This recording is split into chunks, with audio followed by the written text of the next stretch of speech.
Hello and welcome. My name is Donald Tucker. In an effort to continue to provide for our students and connect families across the country, this year we are taking our efforts to a whole new level. Our commitment to the district's children is unwavering. We believe that athletics plays a vital role in the personal growth, character development, and overall well-being. That's why we need your help today. By partnering with us, you become an integral part of our journey to empower and uplift these young athletes. Visit our website, www.springdaleathleticfoundation.org, where you can find out more information about our organization, our impact, and how you can help support. So I invite you to stand with us, partner with the Springdale Athletic Foundation, and be a part of something truly special. Together, we can make a difference in the lives of our district kids and ensure that Springdale sports continues to set the standards in athletics across the state. Shot on the way, and good!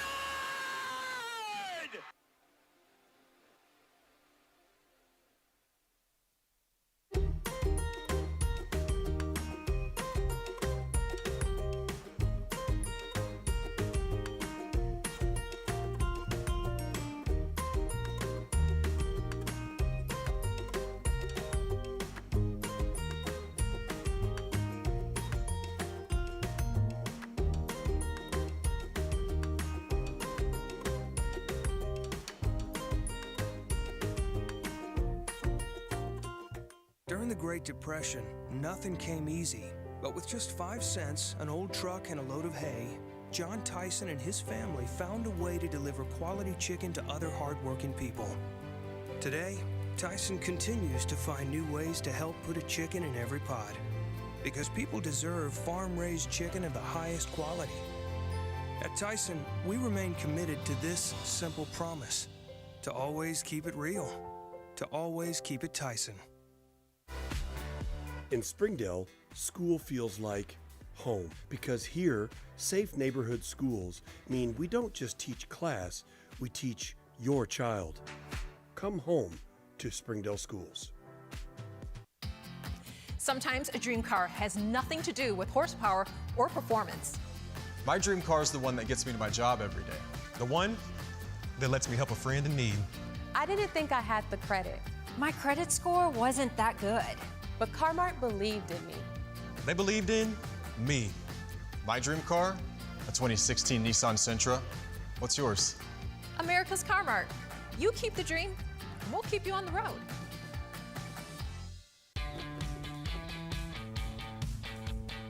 Goodbye, guessing. Hello, confidence. So long, stress. Hello, security. Farewell, running to the bank. Hello, banking from anywhere. Get a quick view of your balance, lock lost debit cards, and quickly deposit checks anywhere, anytime with a highly rated Arvest Go mobile app from Arvest Bank. Goodbye, limits. Hello, possibilities.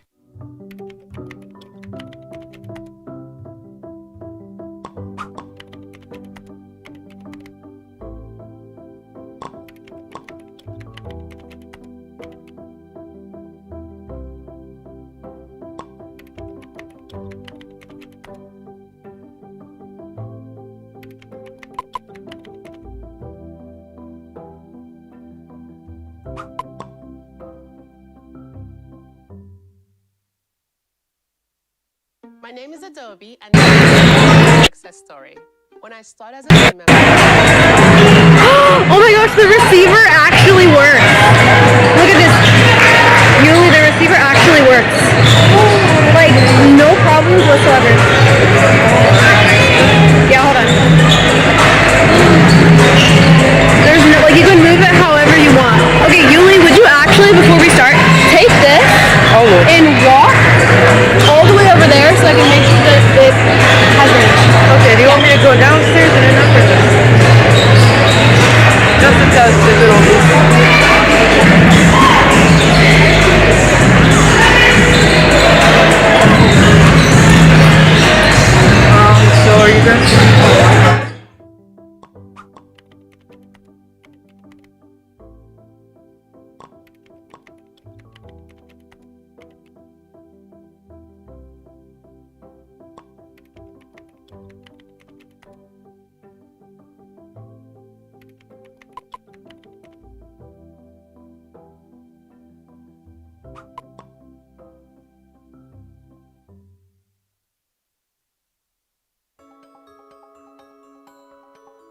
Ozarks Go from Ozarks Electric Cooperative is leading the fiber revolution, connecting the divide with high-speed broadband access to close that gap.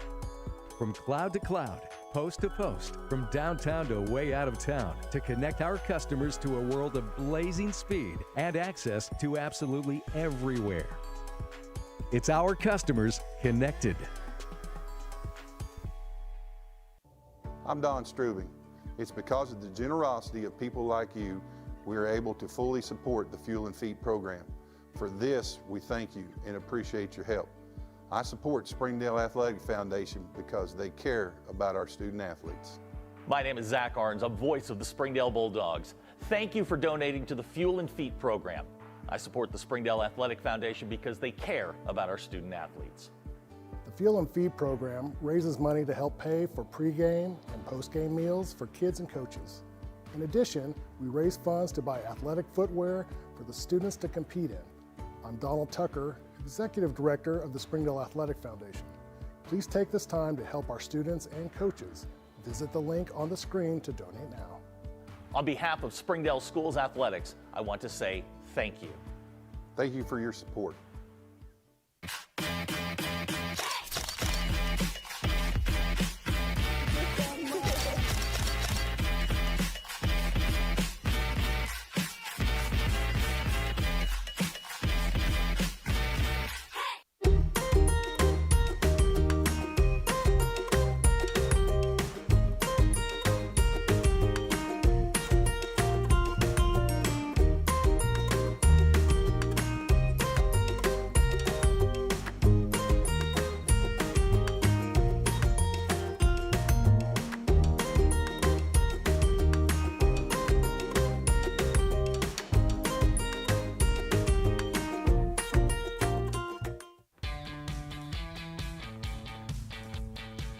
Goodbye, paperwork. Hello, convenience. Farewell, waiting. Hello, personal service. Catch you later, dreaming. Hello, planning. Buy your dream home, connect with a personal banker, and easily schedule an appointment with digital tools from Arvest Bank. Goodbye limits, hello possibilities.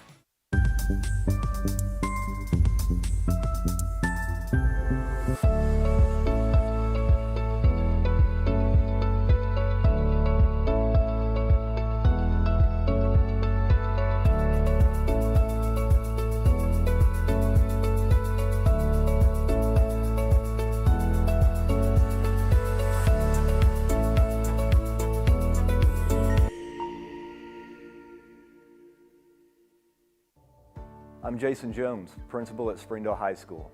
Thank you for making an investment into the future of athletics in our community of Springdale. We support the Springdale Athletic Foundation because they care about our student athletes. Thank you for supporting the Fuel and Feed program. I am Paul Gree, principal at Har-Ber High School. Without your help, this program would not be possible. I support the Springdale Athletic Foundation.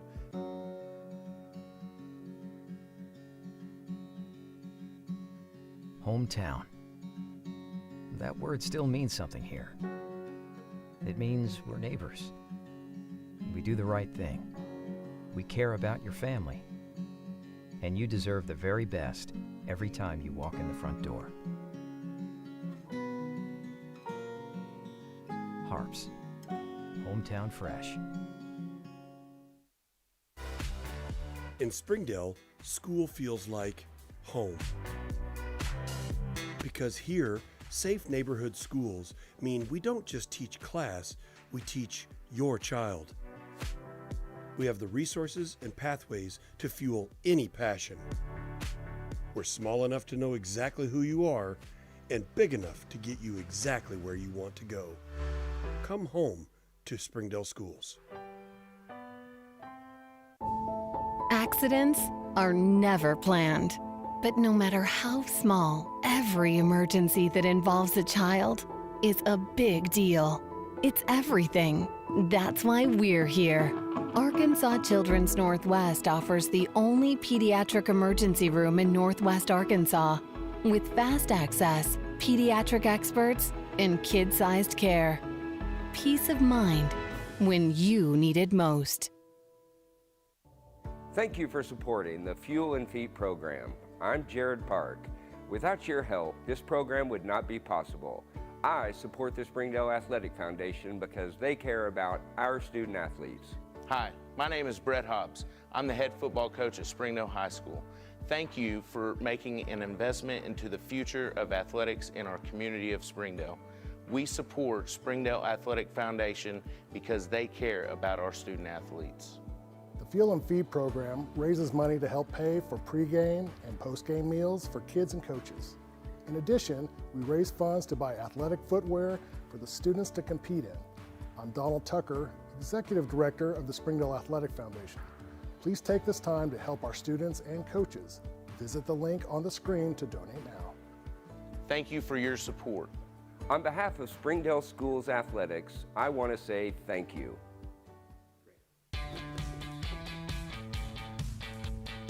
Goodbye, guessing. Hello, confidence. So long, stress. Hello, security.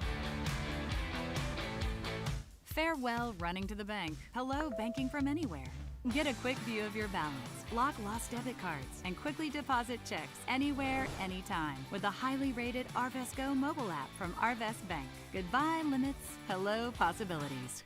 My name is Adobe, and this is my Chick-fil-A success story. When I started as a team member, I was pretty shy and struggled with my confidence. And now, that same shy person, she owns her own Chick-fil-A restaurant.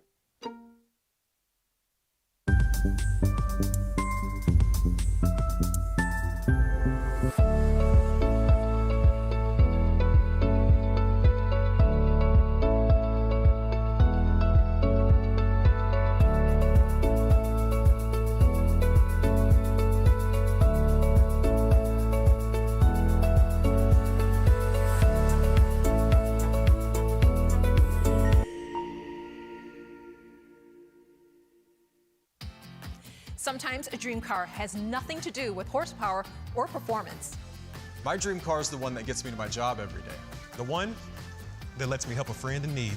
I didn't think I had the credit. My credit score wasn't that good, but Har-Ber believed in me. They believed in me. My dream car, a 2016 Nissan Sentra.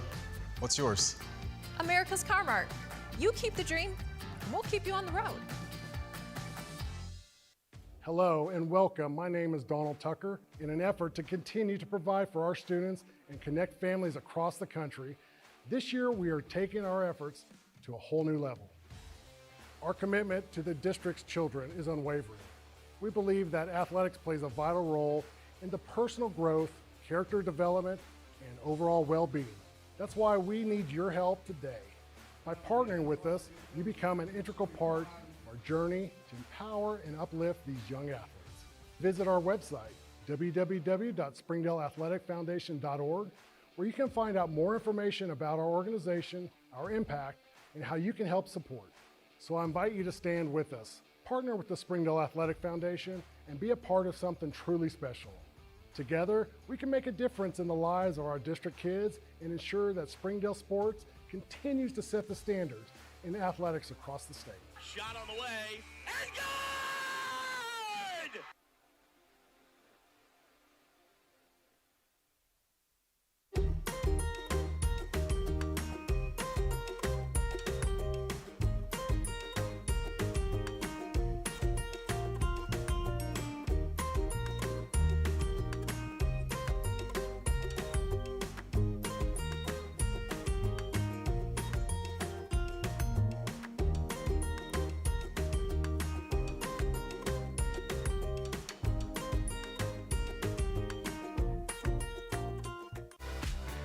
In Springdale, school feels like home because here, safe neighborhood schools mean we don't just teach class, we teach your child.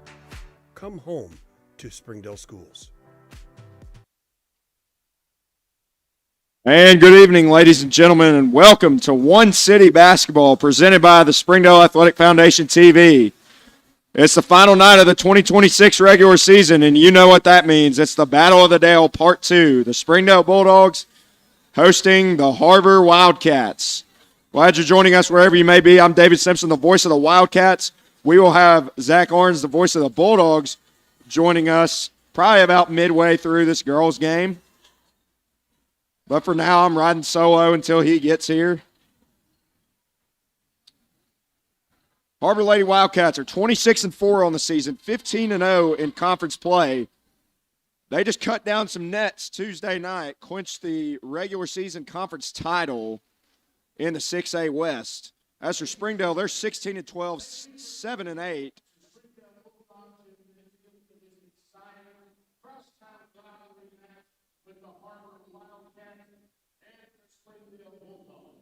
Here we'll have the anthem and the starting lineups, so we'll go to that.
All right, ladies and gentlemen, we're about to tip off here. Starting lineups for the visiting Har-Ber Lady Wildcats.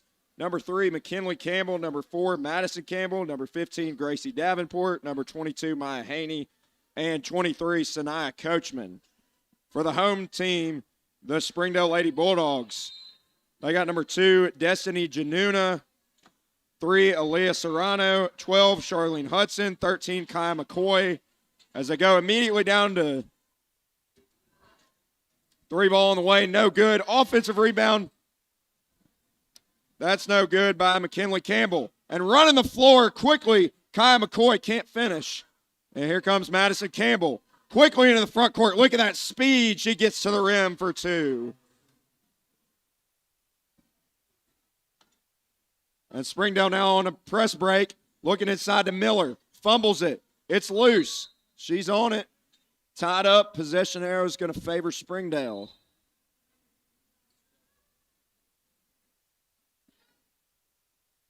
Jackie Araujo Batris immediately on the floor in place of Tori Miller. She will inbound the basketball, baseline out of bounds. And down goes Serrano. Man, she hit the deck hard. Here's McCoy, watched by Davenport. In the corner it goes. Januna. That's a Hudson against Coachman. Hudson, deep 3. Got it! Charlene Hudson rips the net from deep. And it's 3-2 Springdale. 1 minute going by in this first quarter. Coachman operating. Jumper. Spills out. Rebound to Hudson. Here comes Araujo Batris in a hurry. Knocked away by Maya Haney. Good defense by 22 in blue. Madison blows the layup, and it's going Springdale's way.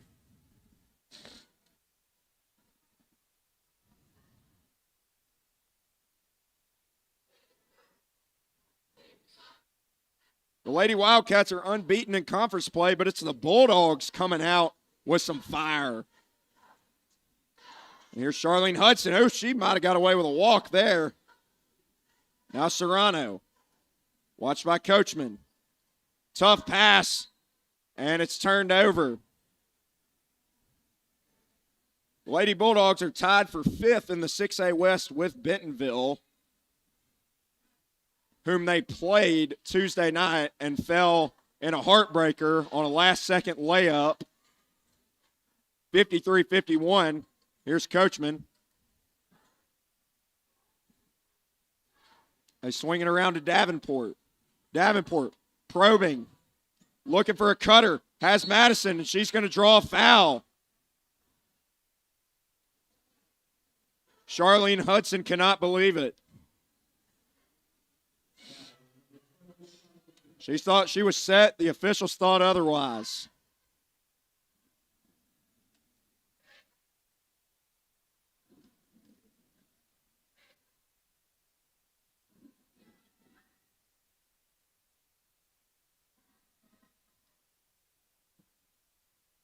Madison Campbell knocks down the free throw. She's got all 5 for these Lady Wildcats.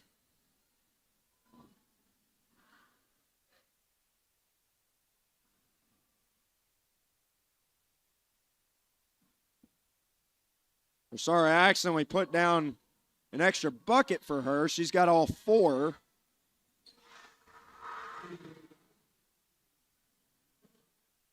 Kai McCoy for 2. And Springdale's up 5-4. Here's Haney. Now Coachman receiving the screen. Probing. Now pulls it back out. McKinley wants it. Thought about the 3. Going to snatch back. Coachman tees up a 3. That won't go. We got a whistle and a foul. It's going Springdale's way. 5.5 to play in this first quarter. The Lady Bulldogs leading 5-4. That foul goes against Madison Campbell.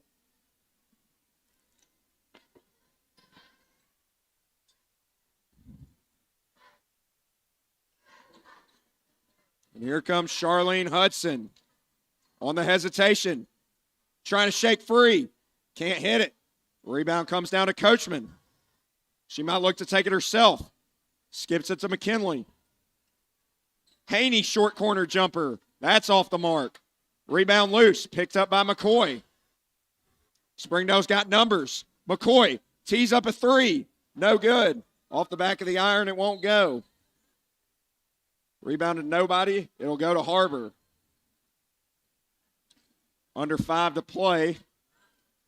Score is still 5-4. Haney pops out. Coachman on the drive and finishes. That's too easy right there for Sanaya Coachman. McCoy directing traffic. Tough pass, but it gets to Januna. Threading the needle. And Destiny Januna is the 3rd Bulldog in the scoring column tonight.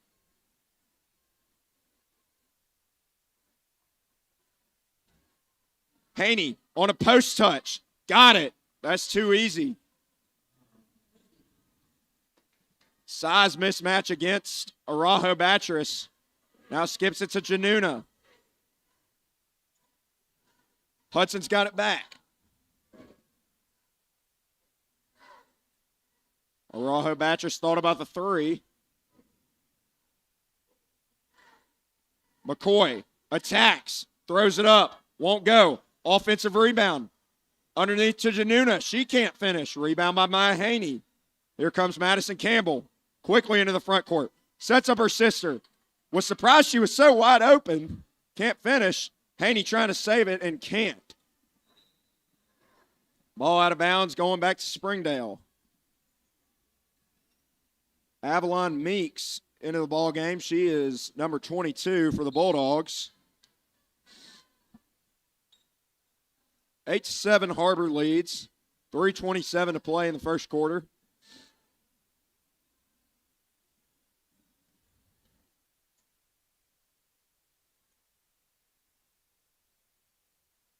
Serrano coming off a 17.9 rebound night against Bentonville.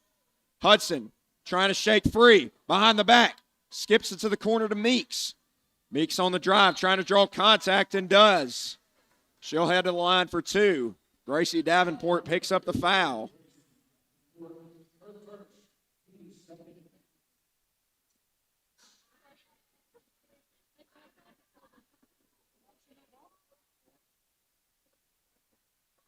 First free throws of the night for Springdale, as Meeks can't convert the first one.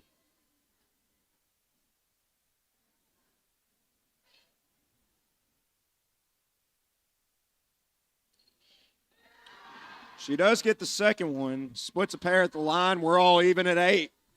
3 minutes to go in the first.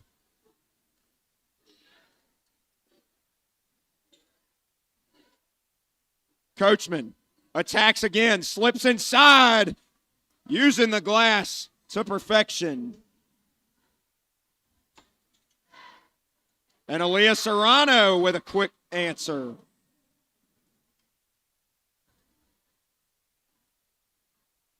Davenport pulls the trigger.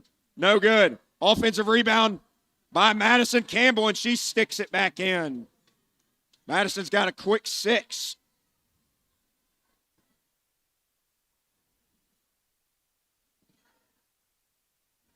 This is everything you want out of a rivalry game like this. Here's Hudson.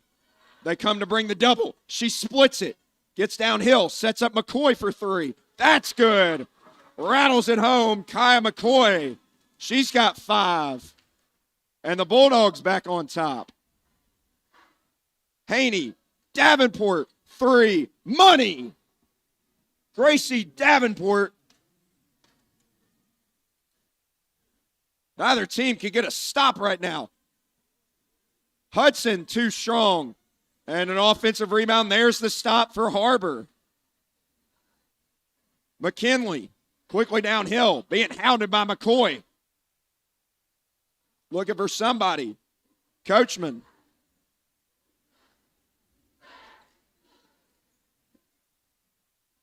McKinley splits the defense, can't finish. Offensive rebound. Haney, dream shake, can't finish, but a late whistle, and she's going to the line for 2.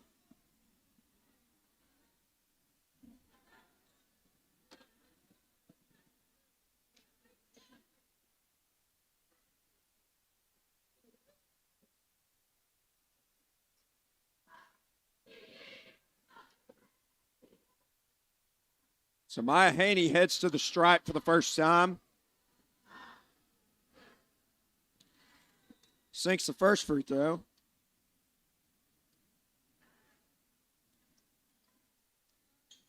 Jaden James, Jada Crawford, and just Jaden James and Jada Crawford. No Ione Henry yet. As Henry will check in for Maya as long as she makes this free throw. And she does.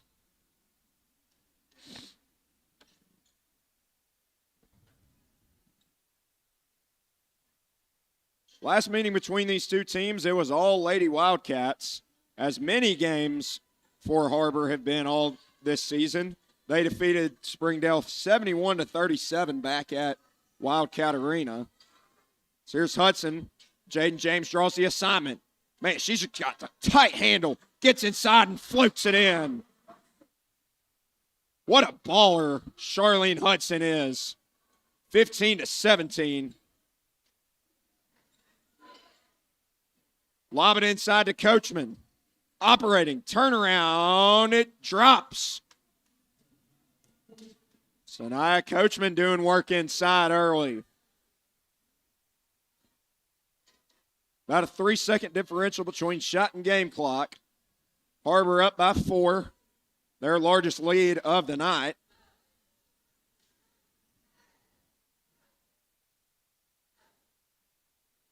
Spread floor for Hudson. It's her world. She's going to let the clock tick down. Here comes Serrano to set the screen. Hudson still got it. Pulls a deep 3. Knocks it down. Charlene Hudson from way downtown. McKinley at the buzzer. Nearly banked it in. And that'll take us to the end of the first quarter. Your score, Har-Ber 19 and Springdale 18. You're watching the Springdale Athletic Foundation TV. Sometimes a dream car has nothing to do with horsepower or performance. My dream car is the one that gets me to my job every day. The one that lets me help a friend in need. I didn't think I had the credit. My credit score wasn't that good, but Car-Mart believed in me. They believed in me. My dream car, a 2016 Nissan Sentra. What's yours? America's Car-Mart. You keep the dream, and we'll keep you on the road.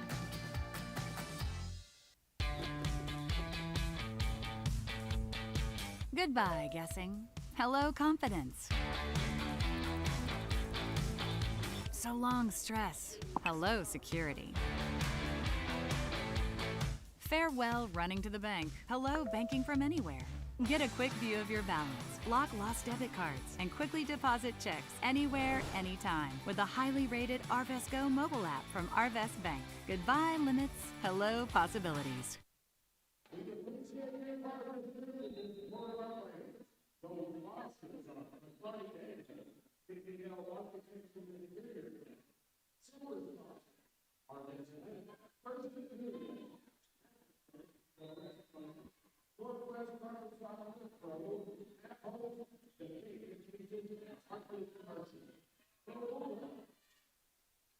Coachman, free throw line jumper, knocks it down. Nothing but nylon for Sanaya Coachman, doing work early at the high post.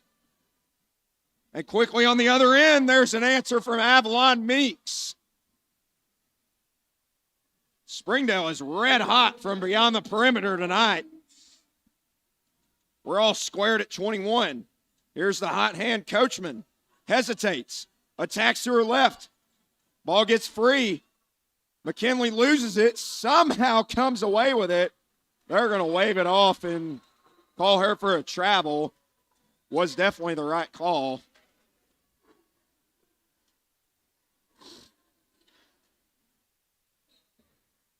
$21 all, 7:23 to play in the second quarter.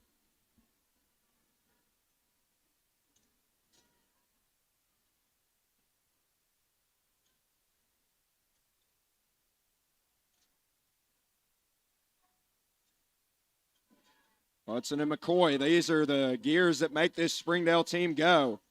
Here's Bangs looking for Hudson. 5-second clock was ticking on her. Stolen away by Jaden James. Jaden takes it coast to coast. Was not fouled. And Araujo Batcher stepped on the end line. That'll be a turnover. Gives it right back to the Wildcats underneath their own basket.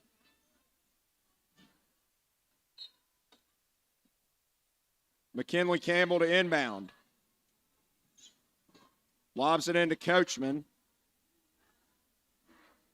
McKinley, baseline, slithers inside, got her own offensive rebound. Another try, and got it. McKinley Campbell in the scoring column for the first time tonight. Here's Hudson. Now Bangs at the high post. Hudson thought about shooting it from the parking lot again. McCoy will tee up a three. That won't go. Rebound to Coachman. She's going to look to push. Thought about the three. McKinley for three. Won't go. Look at Sanaya Coachman. She's been everywhere tonight. Can't deliver on that bucket. Tori Miller and Aaliyah Serrano into the game for the Bulldogs, as they will get their possession back.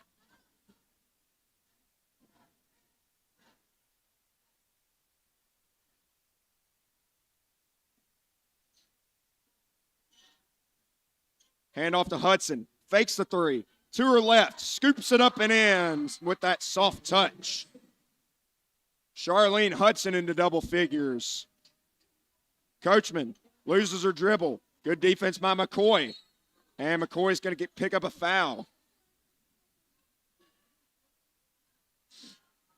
A little too much contact from Kaya there. No, they're going to call it on Sanaya Coachman, who has a sheepish grin on her face, wondering how that could have possibly been on her.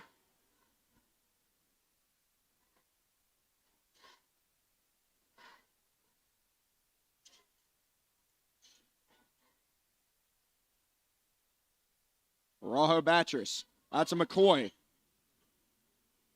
McCoy off the bounce. Step back. Blocked by Madison Campbell. What a play. And here comes the other Campbell. Pulls it back. Coachman lines up a three. That's well short. Rebound into the hands of McCoy. Stumbles. And a foul.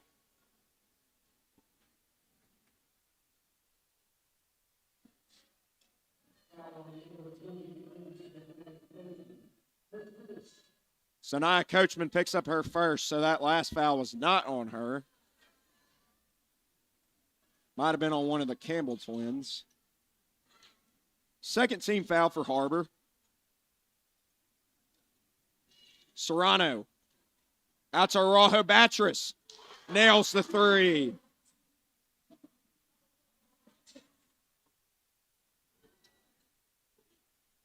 Lady Bulldogs on top. Madison to answer, won't get it. Araujo Battress has got the rebound. She's got Jaden James chasing her. Ball is loose. Picked up. Here comes James. He's got McCoy to beat. Euro step, finishes with the left hand. What a move by Jaden James.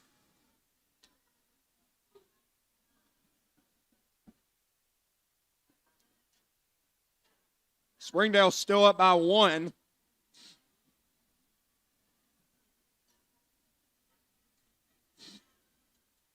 Looking for Miller on the roll. Short shot. It's long. Rebound comes to McKinley. She's going to slow it down. Just under 4 minutes to play in this first half.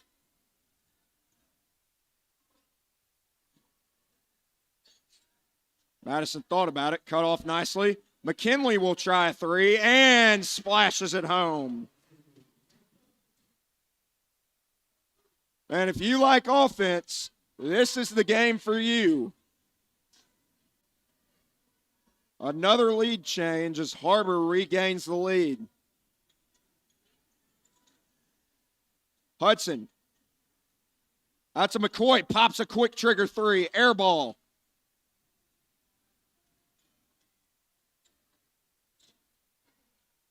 Madison. Coachman. 3. Long. Rebound, McCoy. They got numbers. A shrieking Har-Ber. What a hustle play by McKinley Campbell to get back and intercept that pass. And Har-Ber will pick up the foul. We're going to have a timeout called by Coach Heather Hunsucker. We're going to take it with her and be right back with you.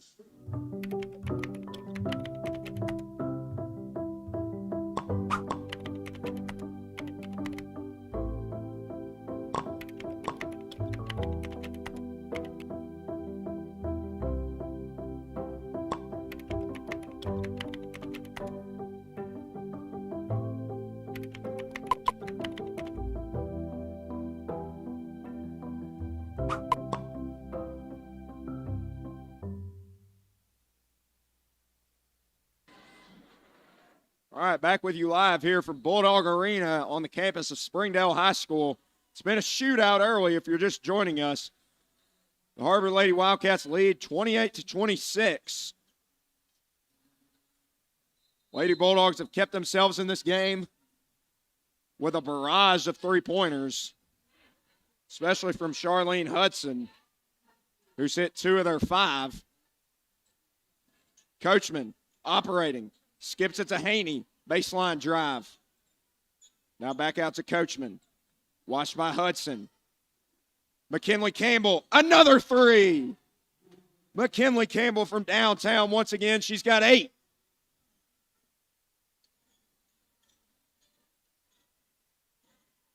Serrano baseline draws a foul. She'll head to the line for 2.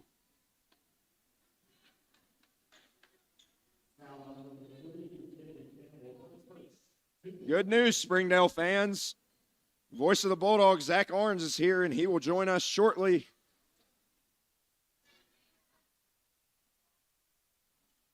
He will join us at halftime.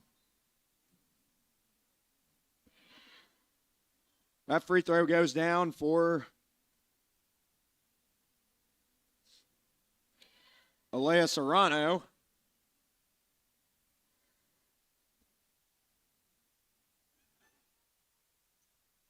Short arms a second.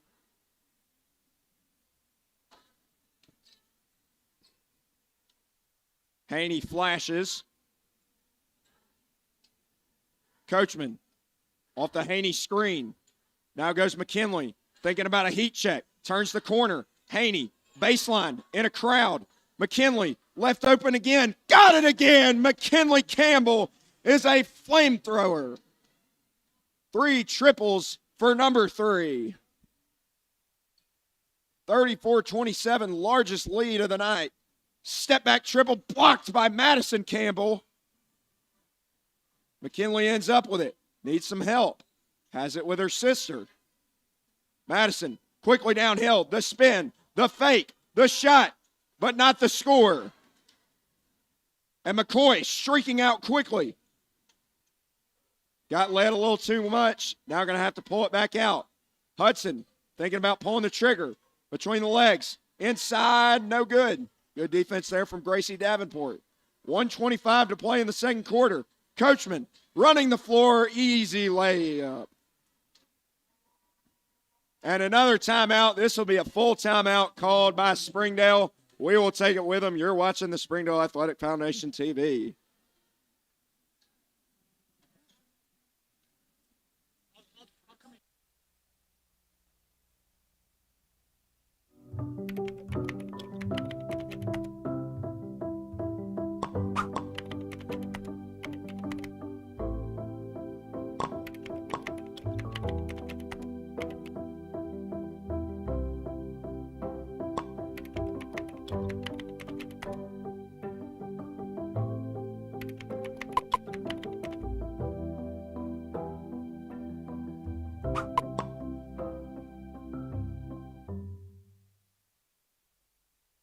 My name is Adobe, and this is my Chick-fil-A success story.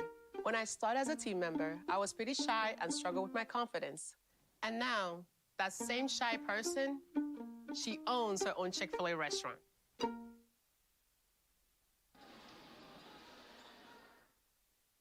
All right, welcome back here. 1:17 mark of the second quarter. Har-Ber leads 36-27. They're on a little bit of a run all of a sudden.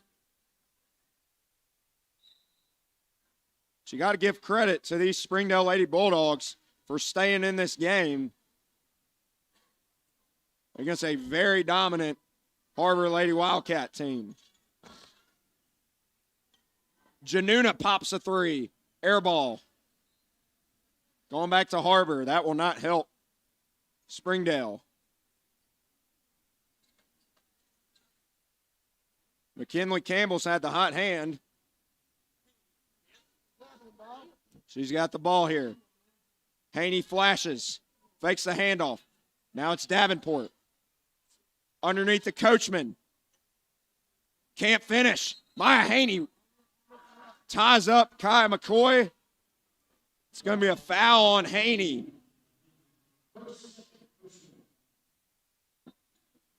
.45 seconds to play in this first half.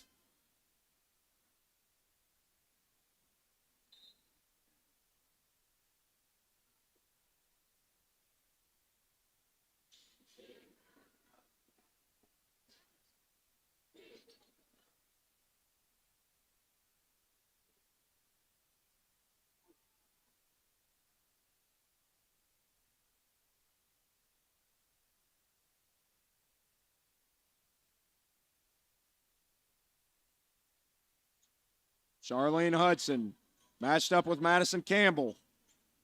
9-second shot and game clock differential. Here comes Januna to set the screen. Hudson makes her move, splits the defense. Behind the back, a second time, flips it up. No good. Rebound loose, tied up, and the possession arrow is going to favor Springdale.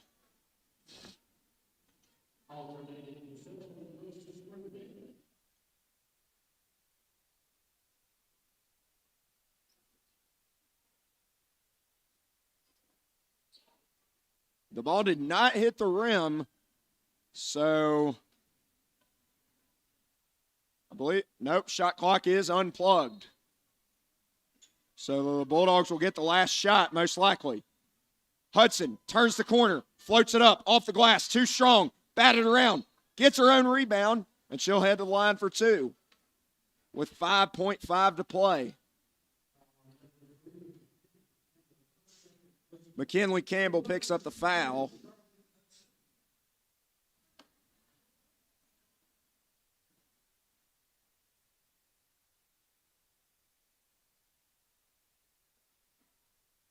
Buries the first free throw, nothing but the bottom.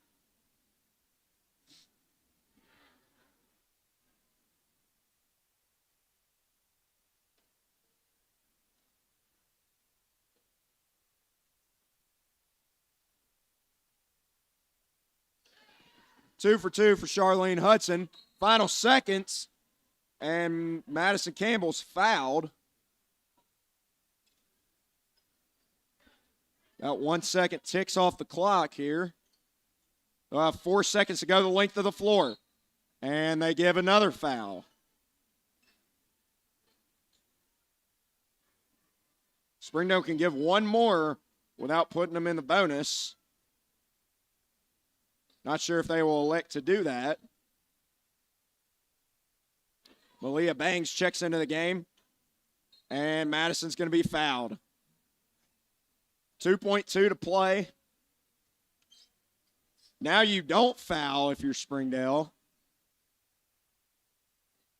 But Kai McCoy is going to pick up Madison Campbell. Here she is. Campbell gets it off, and it's way off the mark. That'll do it for the first half. Your score, Har-Ber 36 and Springdale 29. We'll be back in about 10 minutes. You're watching the Springdale Athletic Foundation TV.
Ozarks Go from Ozarks Electric Cooperative is leading the fiber revolution.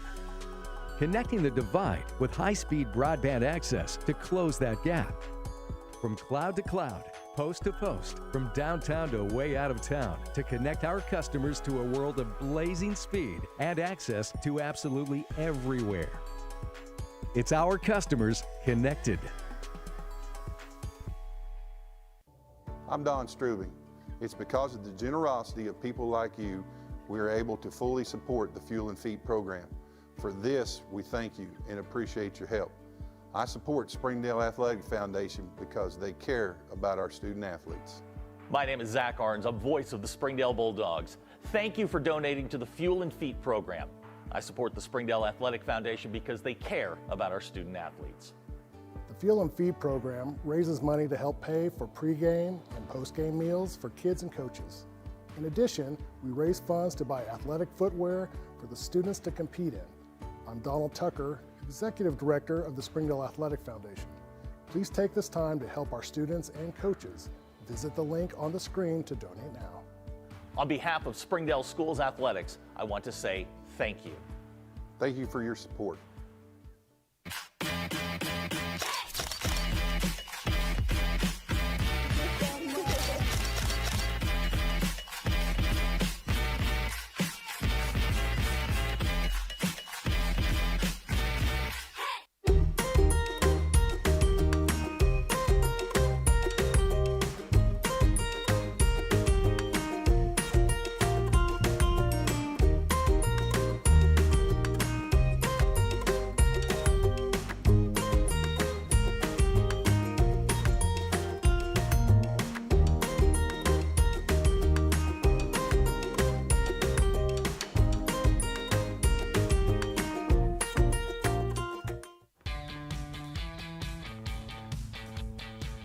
Goodbye, paperwork.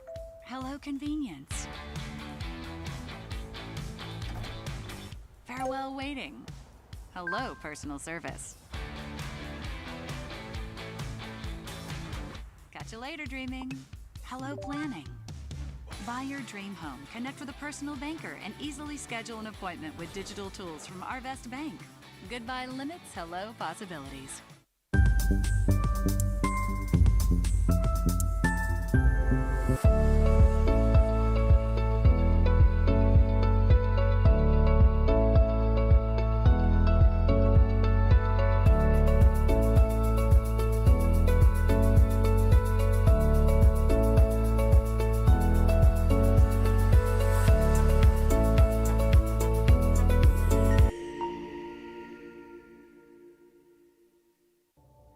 I'm Jason Jones, principal at Springdale High School. Thank you for making an investment into the future of athletics in our community of Springdale.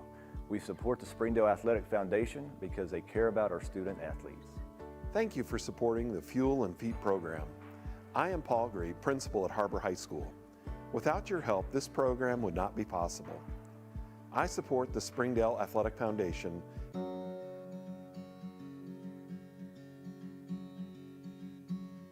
Hometown. That word still means something here. It means we're neighbors. We do the right thing. We care about your family. And you deserve the very best every time you walk in the front door. Harps. Hometown fresh. In Springdale, school feels like home. Because here, safe neighborhood schools mean we don't just teach class, we teach your child. We have the resources and pathways to fuel any passion. We're small enough to know exactly who you are and big enough to get you exactly where you want to go. Come home to Springdale Schools. Accidents are never planned. But no matter how small, every emergency that involves a child is a big deal. It's everything. That's why we're here. Arkansas Children's Northwest offers the only pediatric emergency room in Northwest Arkansas with fast access, pediatric experts, and kid-sized care. Peace of mind when you need it most. Goodbye, guessing. Hello, confidence. So long, stress. Hello, security. Farewell, running to the bank. Hello, banking from anywhere. Get a quick view of your balance, lock lost debit cards, and quickly deposit checks anywhere, anytime with the highly rated Arvest Go mobile app from Arvest Bank. Goodbye, limits. Hello, possibilities. My name is Adobe, and this is my Chick-fil-A success story. When I started as a team member, I was pretty shy and struggled with my confidence. And now, that same shy person, she owns her own Chick-fil-A restaurant.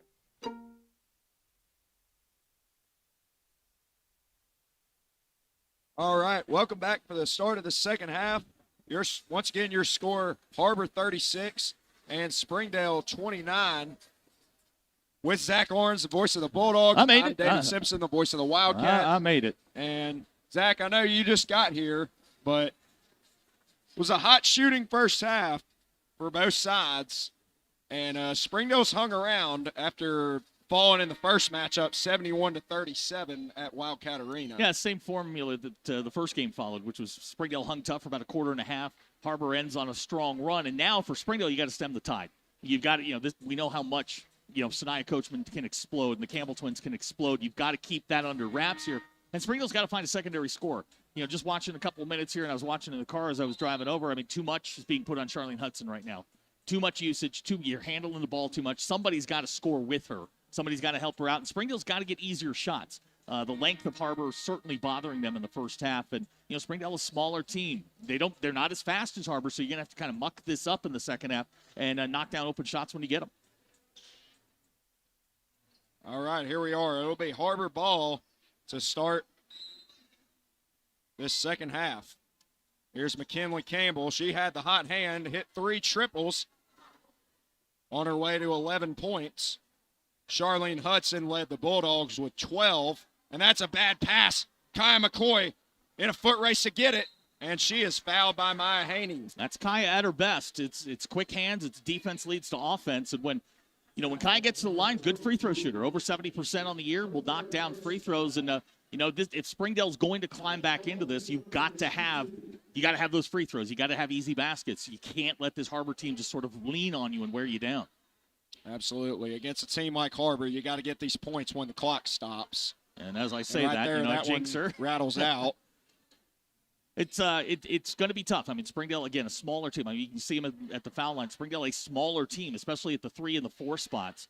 Springdale's going to have to knock down open jumpers when they get them, and you're going to have to knock down these foul shots. 0 for 2 at the line for Kaya McCoy. You do not see that very often.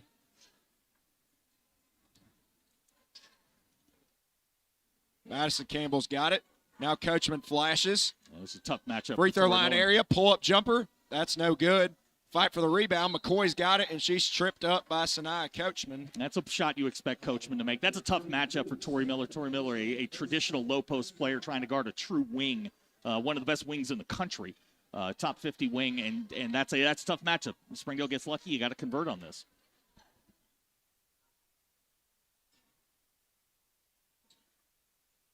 Miller at the high post. Springdale runs their offense.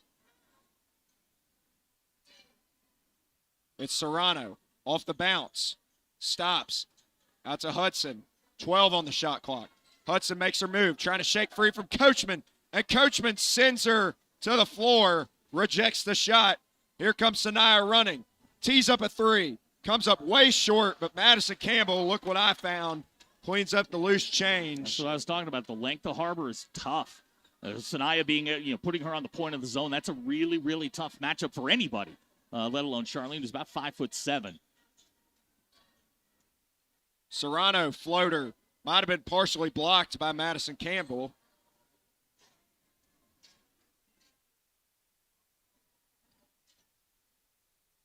Madison's got some room. Hudson gives her some space. It's a critical junction here for Springdale. And now Henry pops free. Can't let this McKinley, run go. 3. Yep. Got it. Her 4th triple of the night. Open threes She's will got kill 14. You. Yep, open threes. You can't have them, especially if you're going to try and climb back into this.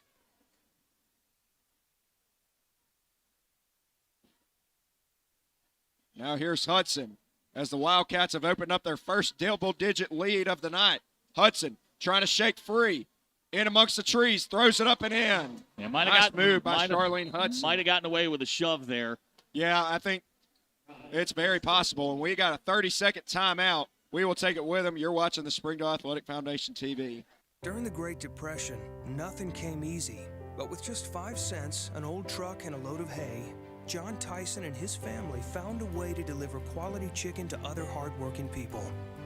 Today, Tyson continues to find new ways to help put a chicken in every pot. Because people deserve farm-raised chicken of the highest quality. At Tyson, we remain committed to this simple promise: to always keep it real, to always keep it Tyson. All right, back with you live from Bulldog Arena. It's 41-31, 5:49 mark of the third quarter. And Zach, what does Springdale have to do to get back in this game? Well, it starts on the defensive end. You have to play defense. You got to get some stops, no open threes. If you do that, you give yourself a chance. Where Springdale's going to struggle is when you get below the foul line. The length of Har-Ber is going to bother you, and you're going to have to be real careful when you're putting up shots because they can get blocked pretty easily. Got to get these Lady Wildcats in foul trouble as Maya Haney is on the bench with 3 fouls, so that's a big loss. Good ball movement by the Wildcats here. Madison in amongst the trees, draws a foul.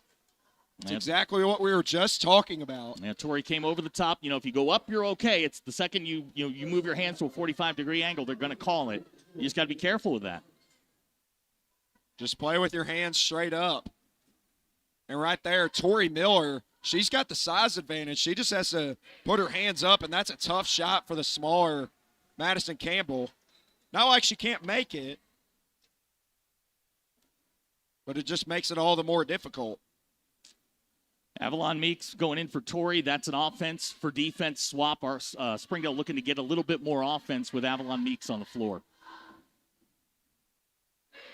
She will go to the bench. That one spills out, so Madison splits a pair, and here comes Hudson. Quickly into the front court, tries to get it to McCoy, but it was batted away. Got tunnel vision there. You had Alea in the corner. Tried to pass it through, all the arms and legs. Just that's a tough pass to make. Soft cross-court passes will not work against these Lady Wildcats. Coachman, we got foul on the floor.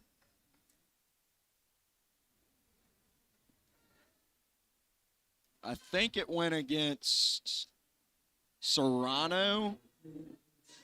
Yes, it was Serrano. Good eyes there. PA announcer a little bit late on it. McKinley tees up another 3. Won't go. Madison Campbell fights for it, trying to save it. And I believe they're going to get Hudson with the hold. Yes, they are. Yeah, smart play there by Campbell to take the ball and go down the baseline, try and get the ball off of Charlene Hudson, get called for the foul. Don't mind that foul at all. It's a 50-50 foul. Reset the shot clock and start again. And right there, it wouldn't have mattered because Madison saved it off of Charlene, but Charlene was holding her. Madison tees up a 3, spills out. Rebound comes to Araujo Batris. She's in trouble.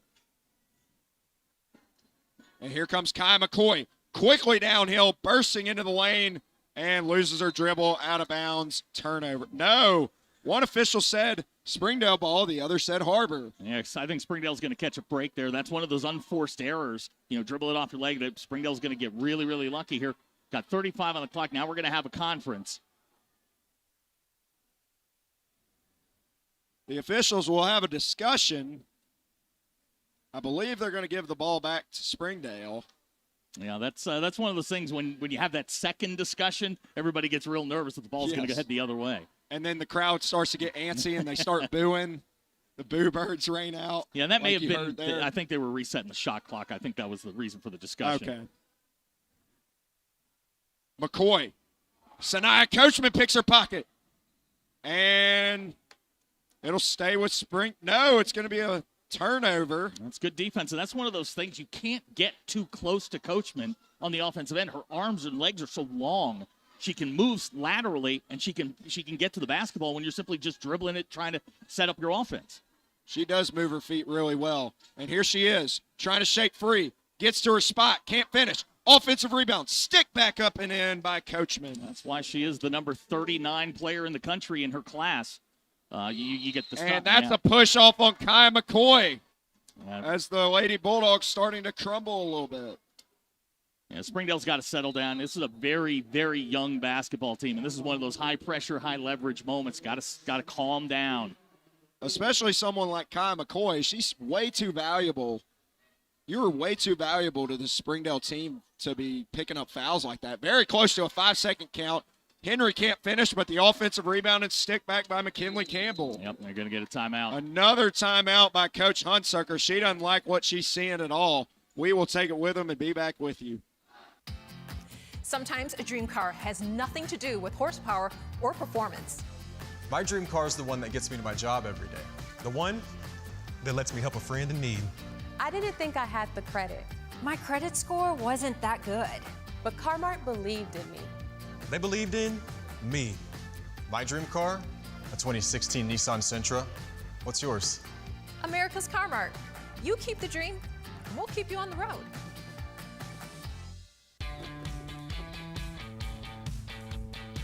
Goodbye, guessing. Hello, confidence. So long, stress. Hello, security. Farewell, running to the bank. Hello, banking from anywhere. Get a quick view of your balance, lock lost debit cards, and quickly deposit checks anywhere, anytime with the highly rated Arvest Go mobile app from Arvest Bank. Goodbye, limits. Hello, possibilities. All right, we're back out of the timeout. 4:10 mark of the third quarter. Har-Ber's opened up their largest lead of the night. Yeah, turnovers. We talk about turnovers. You talk about defensive stops. Springdale turning the basketball over. Can't have it. Against a team like this, they can make you pay. And you saw it on the last little inbound play. Campbell's nobody boxed her out, nobody guarded her coming off the miss, and that's one of those things Springdale's going to have to tighten up. Har-Ber's just owning the glass here in this third quarter. Hudson, step back triple, comes up short. Rebound to McKinley Campbell. Bursting into the front court. Sets up Davenport in rhythm three. Cash. Nothing but nylon for Gracie Davenport. How quickly they get down the floor and turn a 1-on-3 into a 4-on-3 with Gracie Davenport in the trail. That's just pretty to watch. And we're going to have a reach-in foul against Madison Campbell. This game is exactly the way the last game went. It was close for a quarter and a half, and then all of a sudden you see the Har-Ber talent just start to take over a little bit. Springdale breaks down defensively, and that's what's leading. This game was 28-26 at one point.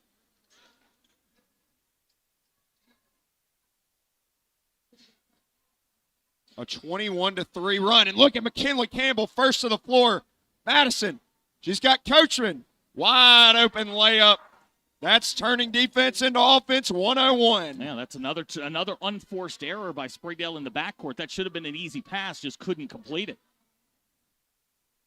And by my count, Coachman's got 16 bangs as Henry ripped that away. They're going to get I think Ayani. they're going to get Ayani for the foul. Yeah, she went a little bit too far in to grab that ball from Malia Bangs, but you like the aggressive play. You take the shot at the way the game's playing right now. It's physical, and they're letting them get away with a little bit. You take your shot there. 14 fouls against both. That's something to keep an eye on here, as we go down the last 3:10 of the quarter. Yeah, that's big. Very close to a 5-second count. And there's Madison. Gets the steal, and she'll get an easy two. Yeah, Charlene completely missed Alea Serrano in the corner, wide open for a quick three. Chose to go over the top of the defense. That's another one of those unforced errors, kind of an unnecessary play. Madison's got 11. Hudson off the bounce. Can't score it, but she'll head to the line for two. Yeah, Charlene's going to have to take over here the last 2:52 of this quarter into the fourth quarter. Springdale's going to try and get back into this, but right now it's all about Har-Ber's defense. Indeed. Well, you talk about one of the shiftiest guards in the 6A West, so that's Charlene Hudson. And she had a career-high 36 the other night against Fayetteville. Had a career-high 36 against Fayetteville, and she wasn't healthy early in the year. Now, she's sort of getting back into not just shape, but getting her health back. She's a dangerous player when she gets in the open floor. Very, very dangerous. She's got a super tight handle.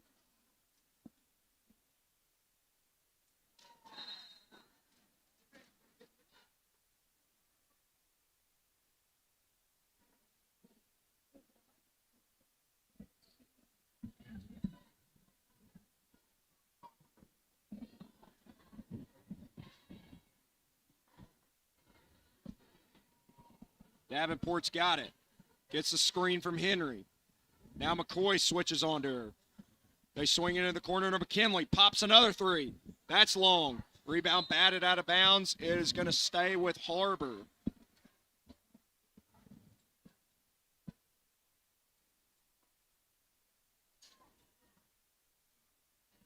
McKinley to trigger. Gets it to her sister. Madison against McCoy. Madison blows by her, lowers the shoulder, up and in. Madison Campbell got 13. This lead's gone from 2 to 22 in just a matter of a quarter and a half here, and Springdale's kind of on the ropes here. If you're going to get back in this thing, it's got to start now. Efficiency is what Springdale's looking for. Serrano inside. Can't score it. Comes up empty. Ball loose on the floor. Who wants it? Davenport. Out ahead to Madison.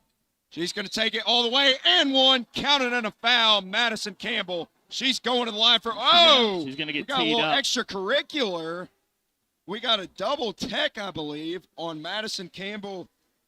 I'm not sure what that was. And Malia Bangs. Not sure what that was. I didn't feel like there was any extra, an extra shove or anything. But as soon as Campbell came down, she was right up on Malia Bangs and with the shove. So you're going to get the technical, and we'll see how many they charge her.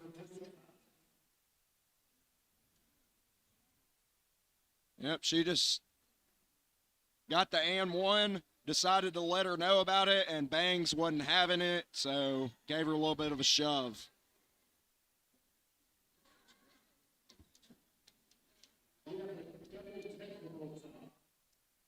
So the double technicals will offset, so there will be no extra free throws.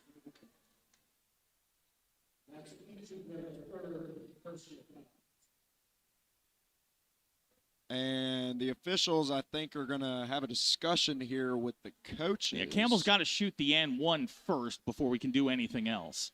Right. That's the first business at hand.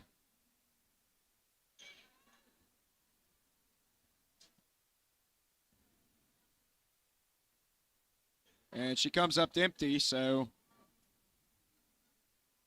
those techs do offset. Here's Hudson trying to get downhill. Inside, rejected. What a block by Madison Campbell. Absolutely destroys that ball. Yeah, that's what I was talking about. You can't go in there unless you're short. I mean, they're so long. Har-Ber is so long, especially on that baseline. So very long. You're going to get shots tipped. You're going to get passes tipped. You better be sure when you get down low. Ball will stay with the Bulldogs. Looking inside for Hudson. In amongst the trees. She's tied up. Ball to the floor. Possession arrow favors Har-Ber.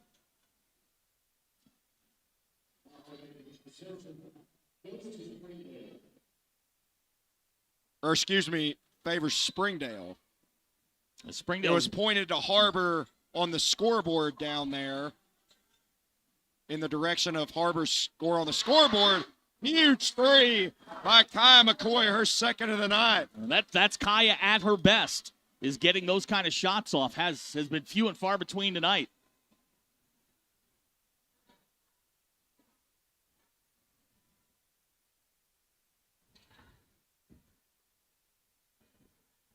Henry's got it. Now it's McKinley. Davenport, open corner three, way short. Offensive rebound by Jada Crawford. Johnny on the spot there. Yeah, Jackie Arojo-Batras is going to pick up the foul. But another player, open three out of the corner. They've been running that play all night long, and Springdale just hadn't been able to figure that corner three out. Well, a little back screen. Jada Crawford in the scoring column for the first time.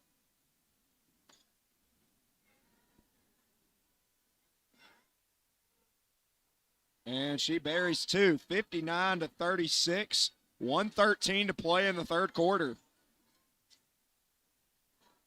Hudson gallops downhill, tries to go reverse and can't score it. Here comes McKinley Campbell quickly, bodies tumbling to the floor. Here's Jaden James. Now McKinley backs it out. McCoy draws the assignment. Springdale's doing a decent job getting back. It's just the half-court offense right now for Har-Ber has been so good here in the second half. They just can't keep pace. Yep. Not many teams in the state can keep pace with these Har-Ber Wildcats. And it's going to be next week when we go to Bryant and you see all the teams. I mean, it's North Little Rock and it's Har-Ber on the girls' side. Everybody else probably playing for second and third. Absolutely. We got a timeout on the floor. We will take it with them. It's a full timeout. Be back in a minute.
52 seconds to play in the third quarter. Your score, Har-Ber 59 and Springdale 36. We got free throws coming up for McKinley Campbell.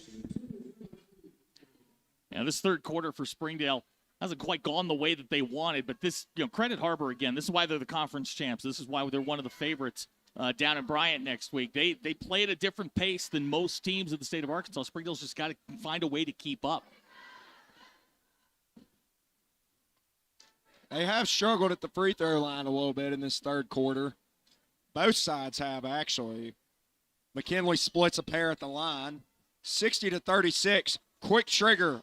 Araujo Batris can't and convert. You see how fast Springdale gets back to try and prevent the break. Crawford, short corner. That's long. Rebound comes down to Charlene Hudson. Here she goes. She's going to take it from one end to the other. Nobody cut her off, and she makes them pay. She is special when she gets in the open floor. She's special. Shot clock is unplugged. 15 seconds to play.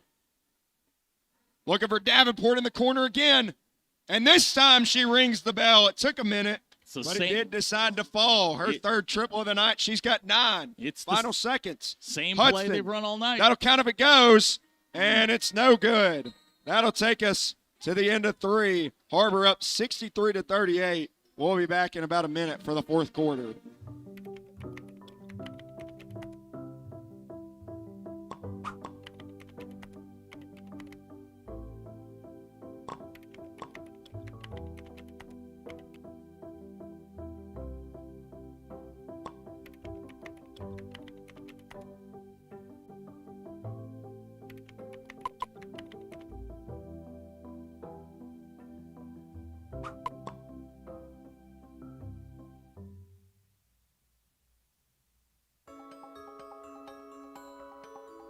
Ozarks Go from Ozarks Electric Cooperative is leading the fiber revolution.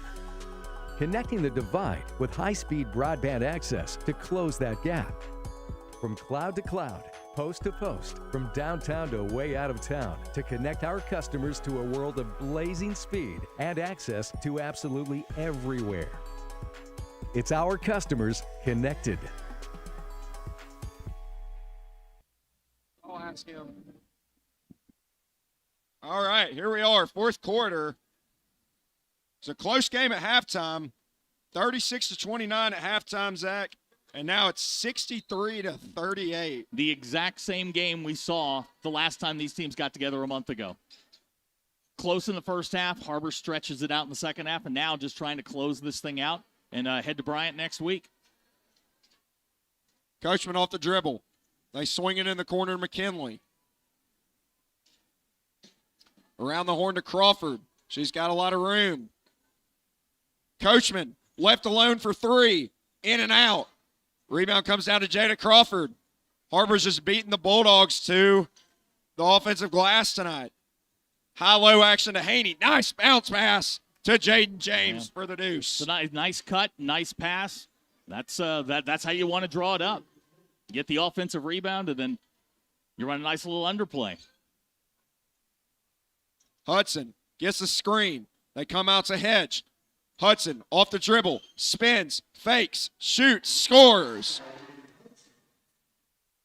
That's Charlene at her best. Down in the post, make the spin move, easy layup, but now you got to come back on the defensive end and play good defense. Charlene's got 18 tonight. Leading scorer for Springdale. Kinley think about the 3. Now it goes down low to Jaden James. Back out to McKinley. Hudson draws the assignment. McKinley, 3. Got it! McKinley Campbell's 5th triple of the night. And another open 3. You leave either of the Campbell twins open, Coachman open for a 3. They're going to knock it down. Charlene Hudson to answer. That's long. Ball batted around, ends up in the hands of Haney. Coachman in the corner to James. Now Sanaya gets it back. McKinley Campbell left alone again. Got it again. Oh, my goodness. McKinley Campbell's a flamethrower. Can't leave them open, and Springdale keeps getting backpicked. And when you leave those types of shooters alone, that's what's going to happen. They look inside for Miller. She's crowded and fouled. And Springdale looking for anything at this point, anything to get the ball in the basket. Mercy rule is in effect. It is now a 31-point lead.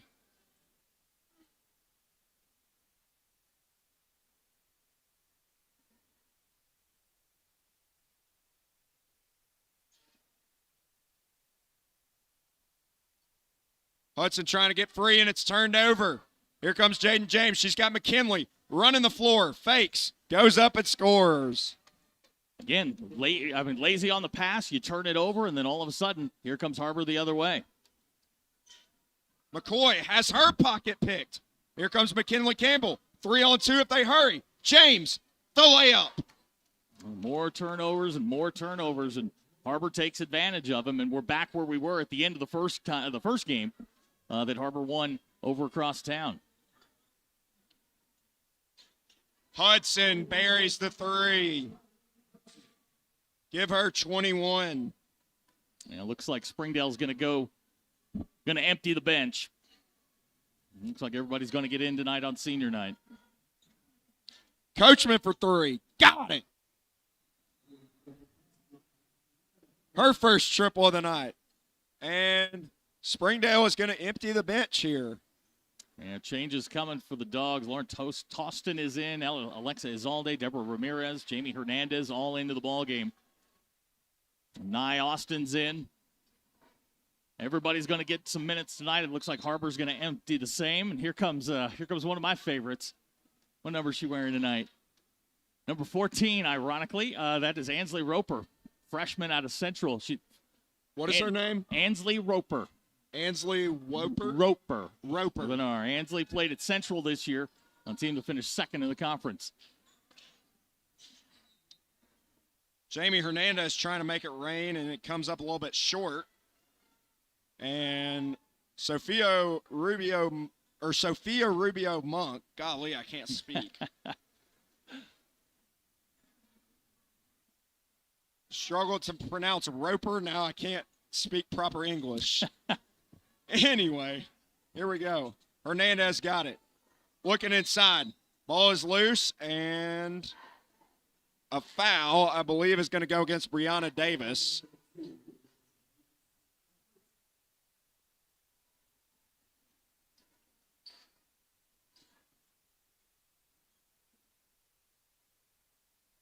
Leah Clement also out there. She's number 1.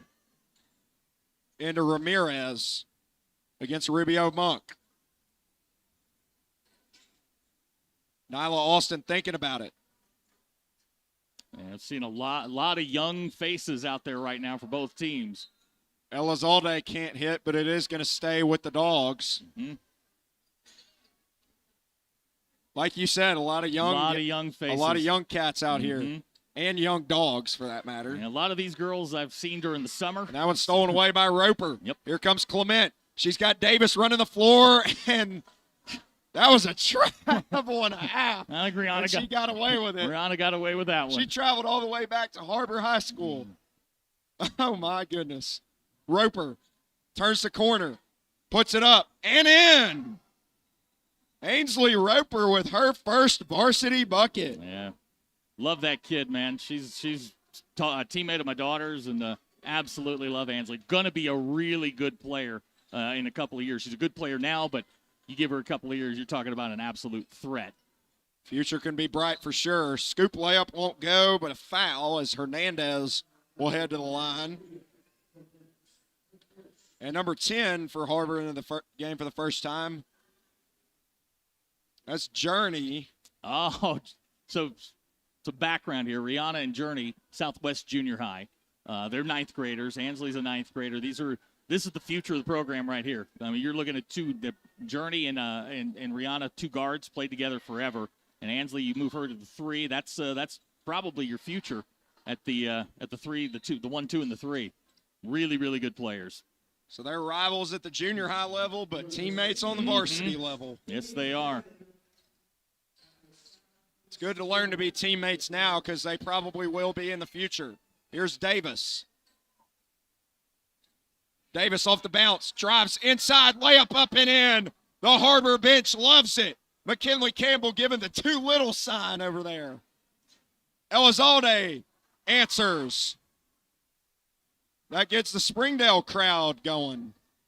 A lot of young 35 faces. seconds left as this one will tick down, and it'll be a perfect Sweet 16-0 for the Har-Ber Lady Wildcats. Yeah, it doesn't happen very often. In this league in particular, it doesn't happen very often. So when you get it, you savor it, but you're also going to have to flush it and get ready for next week. Yes. And you know what's crazy, Zach, is all 5 starters for Har-Ber are juniors, so they will all be back next year. Rubio Monk fighting for it. Final second, she's got it. It's tied up. That'll do it. Clock hits 0, and that's it.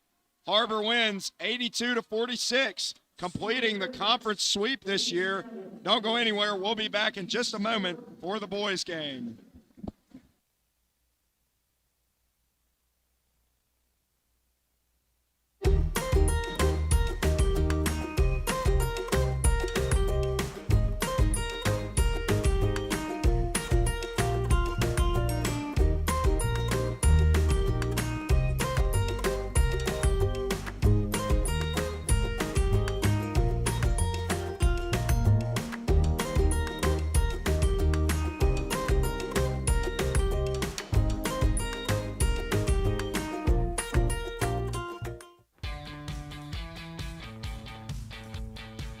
Goodbye, paperwork.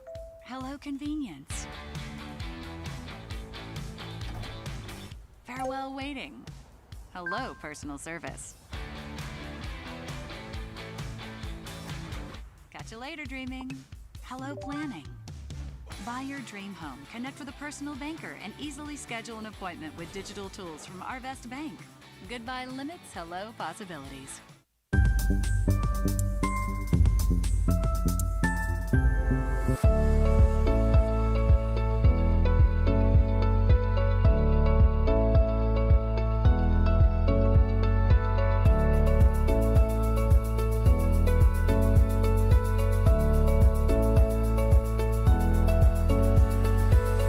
Test 1, 2, 3.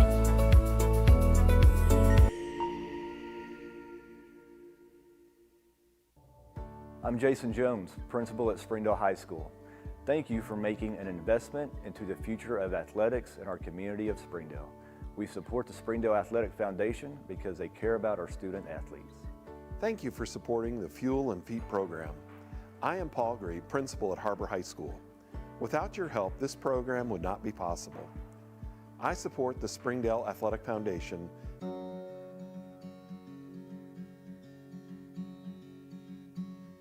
Hometown. That word still means something here. It means we're neighbors. We do the right thing. We care about your family. And you deserve the very best every time you walk in the front door. Harps. Hometown fresh. In Springdale, school feels like home. Because here, safe neighborhood schools mean we don't just teach class, we teach your child. We have the resources and pathways to fuel any passion. We're small enough to know exactly who you are and big enough to get you exactly where you want to go. Come home to Springdale Schools. Accidents are never planned. But no matter how small, every emergency that involves a child is a big deal. It's everything. That's why we're here. Arkansas Children's Northwest offers the only pediatric emergency room in Northwest Arkansas with fast access, pediatric experts, and kid-sized care. Peace of mind when you need it most. Thank you for supporting the Fuel and Feet program. I'm Jared Park. Without your help, this program would not be possible. I support the Springdale Athletic Foundation because they care about our student athletes. Hi, my name is Brett Hobbs. I'm the head football coach at Springdale High School. Thank you for making an investment into the future of athletics in our community of Springdale.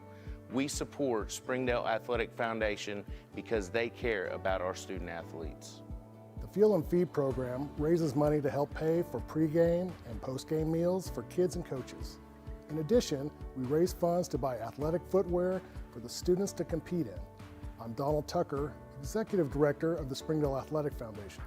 Please take this time to help our students and coaches. Visit the link on the screen to donate now. Thank you for your support. On behalf of Springdale Schools Athletics, I want to say thank you.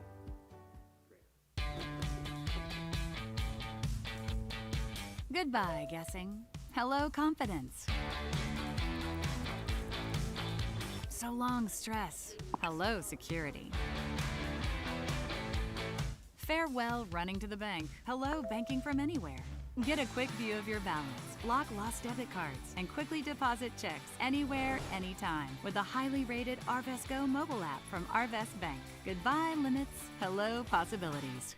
My name is Adobe, and this is my Chick-fil-A success story. When I started as a team member, I was pretty shy and struggled with my confidence.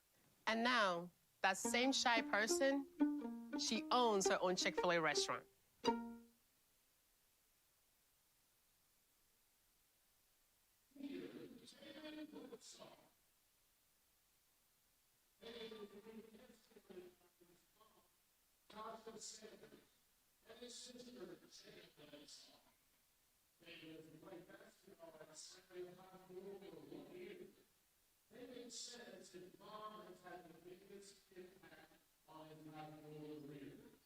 After graduation, he went to play college basketball and majored in health science. Senior, Taylor Bledsoe.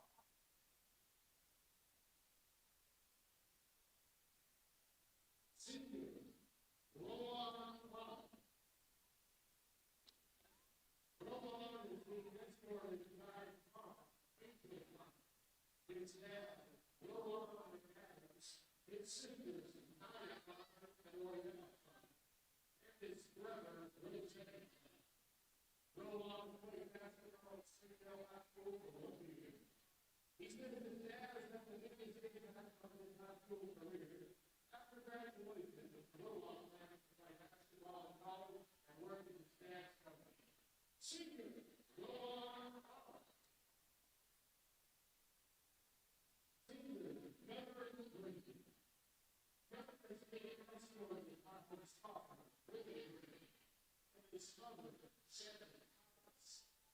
Members played basketball at Springdale High School for 2 years.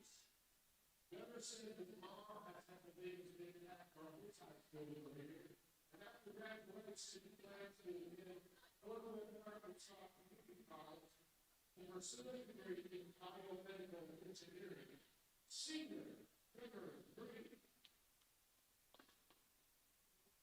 Senior, J.R. Phillips. J.R. Dominic David, his dad, Ray Davis, and his grandpa, Louis Beasley. J.R. played basketball at Springdale High School for 2 years. J.R. said the number 10 radio has had the biggest impact on his high school career. After graduation, J.R. left to attend the University of Arkansas for 4 years to get his bachelor's degree. Senior, J.R. Phillips.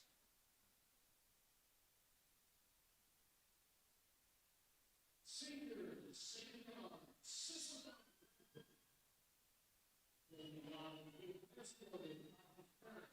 Legal Leonard, and Pedro Sisson. They played basketball at Springdale High for 3 years. He says Coach Sharon Long had the biggest impact on his high school career. After graduation, Jay learned to further his academic and athletic career at Senior, Savion Sisson. Senior, Gideon Thomas. Gideon was being escorted by his parents. Leon. KG has played basketball at Springdale High for 3 years. KG says his mom and dad have had the biggest impact on his high school career. These states will be faithfully suited to the next version of Bakersfield. After graduation, 18 graduates from University of Arkansas to pursue a career in electrical engineering. Senior Vivian Thomas. Senior David Stratton. David's within transported by his parents at Christian Stratton. David's been playing basketball at Springdale for 1 year. He also plays baseball a little bit. David says his dad has a big impact on his high school career. After graduation, David graduated at Liberty University and then go on to be a chiropractor. Senior David Franklin.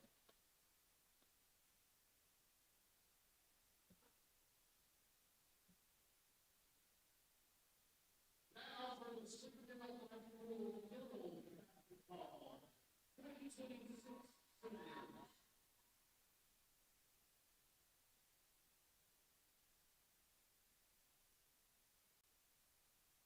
Senior Destiny Chicken.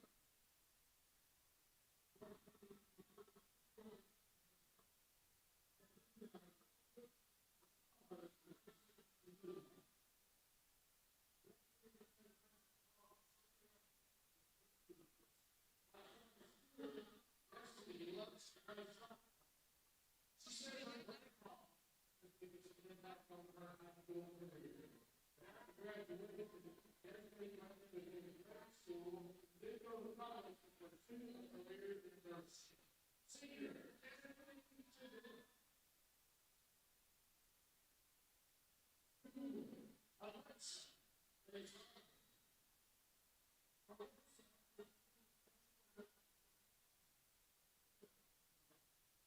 Her mother, Lucy, and her cousin, Annette Farrell.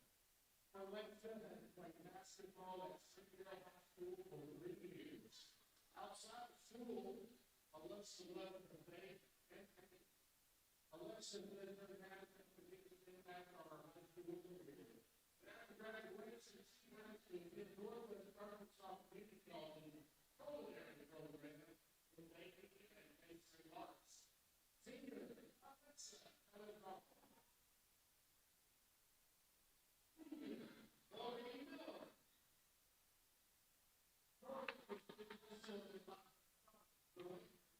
Her mother, her little baby, Bernie Strauss, and her grandpa, Pete Strauss. Tori has played basketball at Springdale High for 2 years. Outside of school, she is heavily involved in her church. Tori says her mom has had the biggest impact on her high school career. Tori says her mom has always supported me, supported my decisions, and had my back. After graduation, Tori went to pursue a degree in biology Pregame before enrolling in medical school, while also continuing to play basketball. Senior Tori Miller. Senior Tiffany Miller.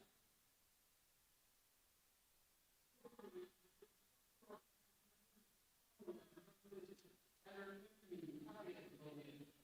Tiffany has been a manager for the girls basketball for 3 years. Outside of school, Tiffany loves to spend time with her family. Tiffany says her dad has had the biggest impact on her high school career, along with her 5th grade elementary teacher, Mrs. Goldman and Mrs. Gibbs. After graduation, Tiffany graduated in college with a civil career in radiology. Senior Tiffany Miller. Senior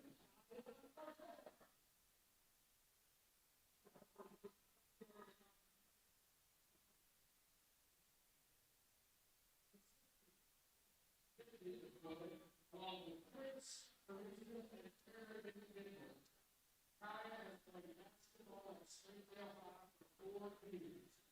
Kaya is involved in the Chamber Choir and Black Student Union. Out of school, Kaya loves spending time with her family. Kaya says that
She played for the Razorbacks, right?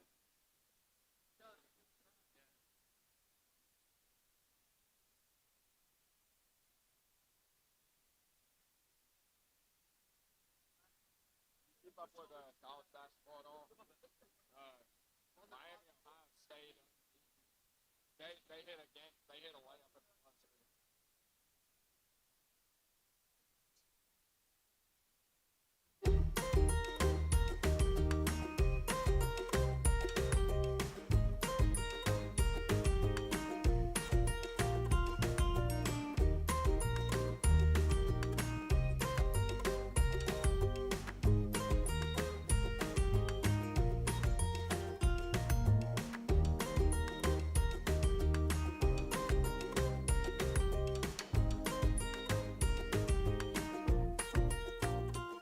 During the Great Depression, nothing came easy. But with just 5 cents, an old truck, and a load of hay, John Tyson and his family found a way to deliver quality chicken to other hardworking people. Today, Tyson continues to find new ways to help put a chicken in every pot. Because people deserve farm-raised chicken of the highest quality. At Tyson, we remain committed to this simple promise: to always keep it real, to always keep it Tyson. In Springdale, school feels like home because here, safe neighborhood schools mean we don't just teach class, we teach your child. Come home to Springdale schools. Sometimes a dream car has nothing to do with horsepower or performance. My dream car is the one that gets me to my job every day. The one that lets me help a friend in need. I didn't think I had the credit. My credit score wasn't that good. But Har-Ber believed in me. They believed in me. My dream car, a 2016 Nissan Sentra. What's yours? America's Har-Ber. You keep the dream, and we'll keep you on the road.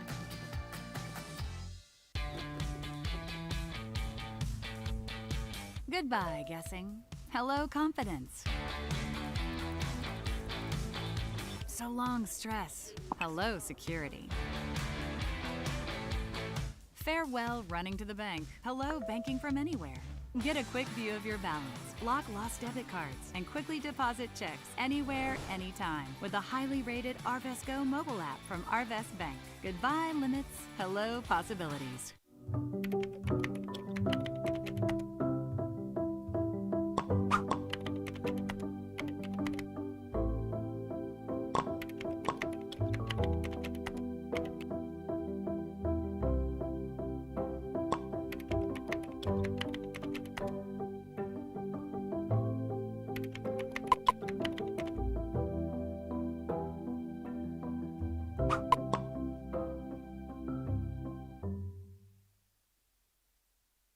My name is Adobe, and this is my Chick-fil-A success story.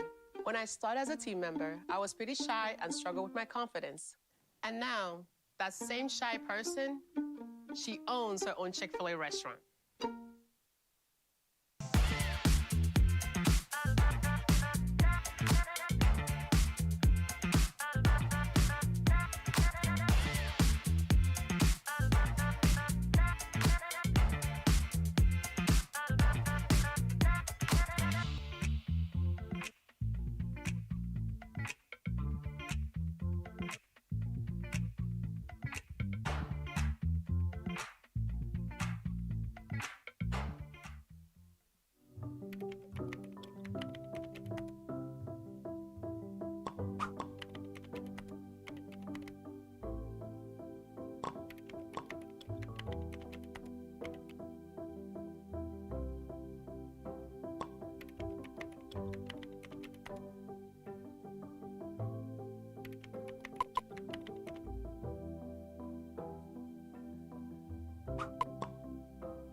Ozarks Go from Ozarks Electric Cooperative is leading the fiber revolution. Connecting the divide with high-speed broadband access to close that gap. From cloud to cloud, post to post, from downtown to way out of town, to connect our customers to a world of blazing speed and access to absolutely everywhere. It's our customers connected. I'm Don Strubing. It's because of the generosity of people like you, we are able to fully support the Fuel and Feed program. For this, we thank you and appreciate your help. I support Springdale Athletic Foundation because they care about our student athletes. My name is Zach Arns. I'm voice of the Springdale Bulldogs. Thank you for donating to the Fuel and Feed program. I support the Springdale Athletic Foundation because they care about our student athletes. The Fuel and Feed program raises money to help pay for pregame and postgame meals for kids and coaches. In addition, we raise funds to buy athletic footwear for the students to compete in. I'm Donald Tucker, Executive Director of the Springdale Athletic Foundation. Please take this time to help our students and coaches. Visit the link on the screen to donate now. On behalf of Springdale Schools Athletics, I want to say thank you. Thank you for your support.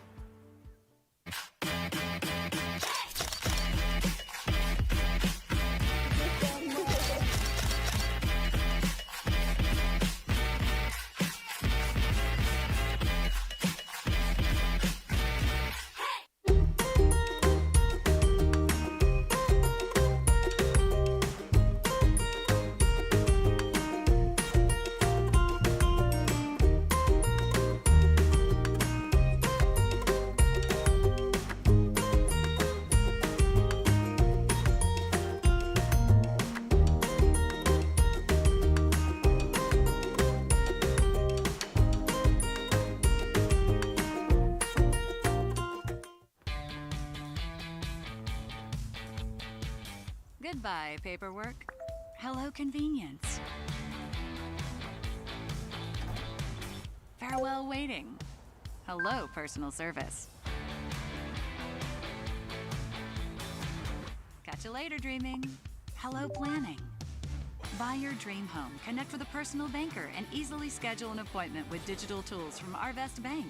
Goodbye limits, hello possibilities.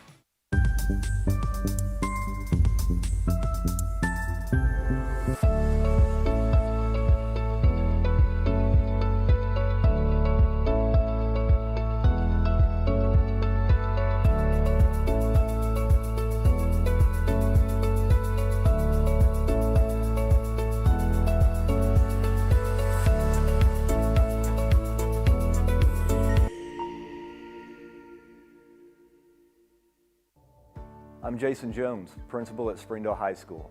Thank you for making an investment into the future of athletics in our community of Springdale. We support the Springdale Athletic Foundation because they care about our student athletes. Thank you for supporting the Fuel and Feet program. I am Paul Gree, principal at Har-Ber High School. Without your help, this program would not be possible. I support the Springdale Athletic Foundation.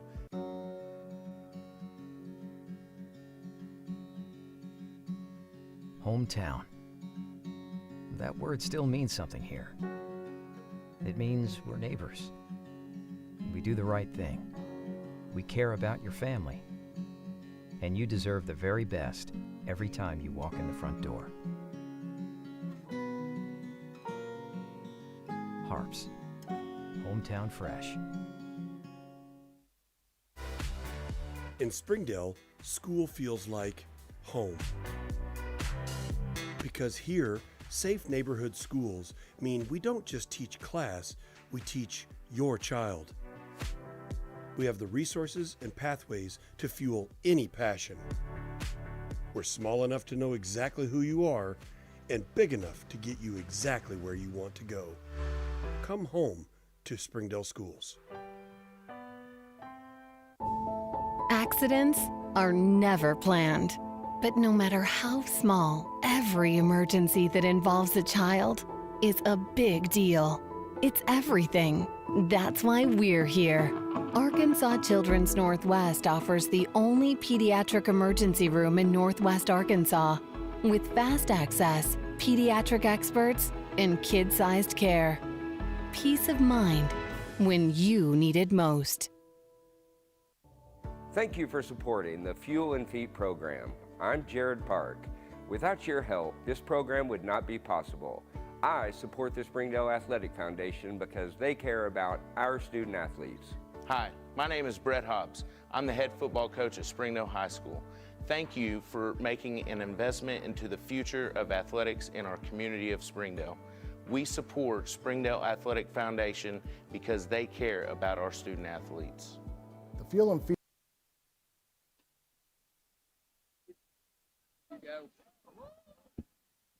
And we welcome you back to Springdale as we get ready to start the boys' game. Girls' game goes Har-Ber's way again. Alongside David Simpson, I'm Zach Arns. Glad to have you along here on Springdale Athletic Foundation Television. David, you and I were just talking just a minute ago. This is a big game for you want to have that momentum going into the state tournament next week at Bryant, and there's no better way than to get momentum than beating your rival on their home floor. If you're Har-Ber, if you're Springdale, you got to defend home court. Absolutely. Springdale got a huge win the other night, 53-51 over the Bentonville Tigers. So that moves into a three-way tie for fourth place between Rogers and Bentonville, are the Bulldogs. Meanwhile, for Har-Ber, they're trying to cut down some nets just like their girls' counterparts. Yeah, you're in that spot where you can do the double. Springdale did it last year. It's very rare, and to see an opportunity here in 2 years in a row is pretty special. And what's even more rare is what the girls did the other night finished it tonight, was the perfect 16-0. Yeah, that is doesn't happen very often. And when you get it, you kind of got to savor it. But like we were talking about during the game, you got to flush it. And you got to get ready for next week, which is much more important than going 16-0. Yeah. The boys aren't going to get to that 16-0.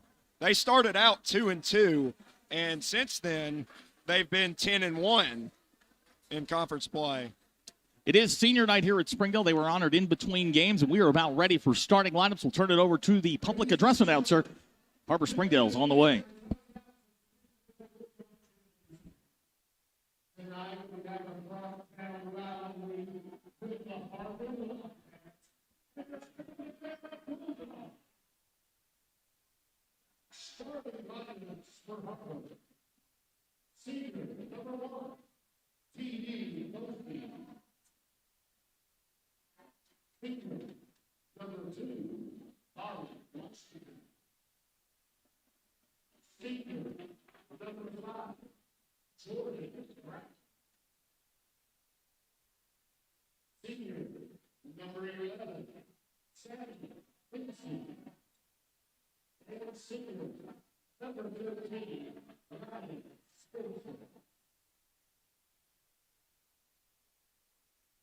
Now, for the Springdale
So there you have the starting lineups. It is senior night here at Springdale, so the Dogs are going to go with an entirely senior lineup. I'm sure changes will come right after the first whistle, but it'll be Davis Trantham, David Bledsaw, Javion Phillips, Kenyon Thomas, Xavion Sismon Landry, who hit the three-pointer to beat Bentonville the other night.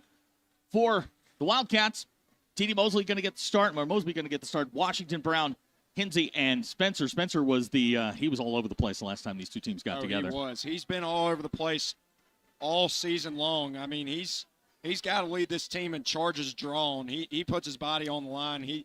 You look at him, he looks kind of frail out there, but he's not afraid, and he's a tough kid. We may have a delay here. The scoreboard has gone out here at Bulldog Arena after the pregame. I did notice that. I don't know how you can. There it goes. There we go. Yeah, so you just got to turn it off, turn it back on. So glad to have you along here on Springdale Athletic Foundation Television. He's David Simpson. I'm Zach Arns. We got Dogs and Cats getting ready to go. This is the final game of the 6A West season. Sammy Hinsey, who's my national anthem guy over at Central Junior High on girls basketball nights. He's got the basketball. First shot of the ball game. It come from. Wow, that's good hard work there. And there's that man again, Ryan Spencer. The rebound came down to Jordan Brown. Lost his name there for a second, but Spencer hits the three, and very quickly Har-Ber up 3-0. Right on cue. We were just talking about him. So Javion Phillips around to Davis Trantham. Now Taven Bledsaw, the Har-Ber transfer.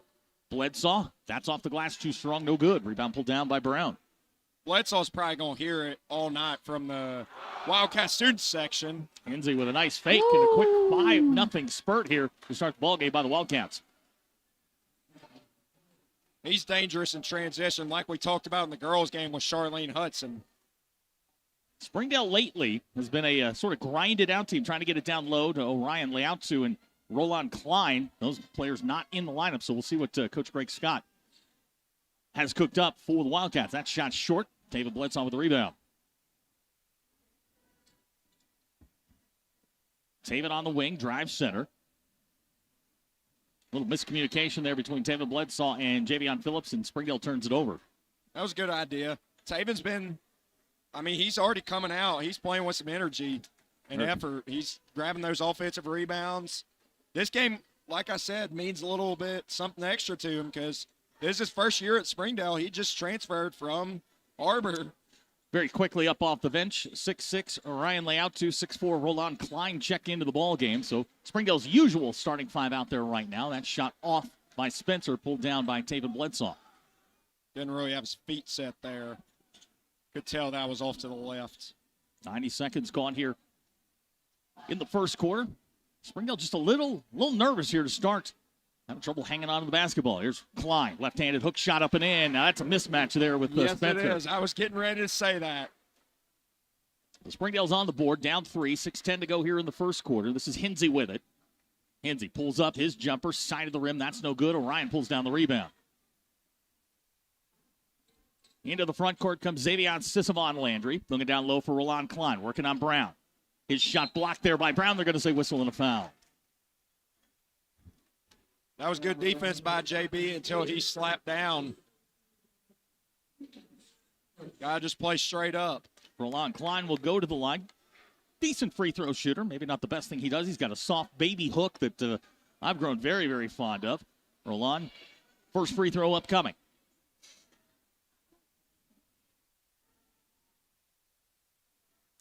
Crowd's really filled in here. We're in an SRO situation. Yes, maybe in a fire marshal. The stands to our left filling up now. We've got the entire I guess we call it the patio over here. That's full. We got folks hanging out on the railings here. It's a good environment for high school basketball in the state of Arkansas. Exactly what you want in a rivalry game, Zach. So 1 out of 2 for Roland. Lead down to 2 at 5-3, and Har-Ber's got the basketball. Springdale going to show some pressure here. They do this more as token pressure, just to kind of chew some time up off the shot clock. Speed you up a little bit. Hinsey breaks the press, finds Brown. Brown, bounce pass, Spencer. Reverse layup up and in. Nicely done there by Har-Ber to break the press. Har-Ber's press offense has been immaculate in the last few games. Down low, Roland Klein working on Brown. Tries that hook shot. Shot short. Rebound pulled down by Brown. Good defense there not to foul and grab the rebound. Got to get back if you're Springdale. Hinsey all the way to the rack, up and in.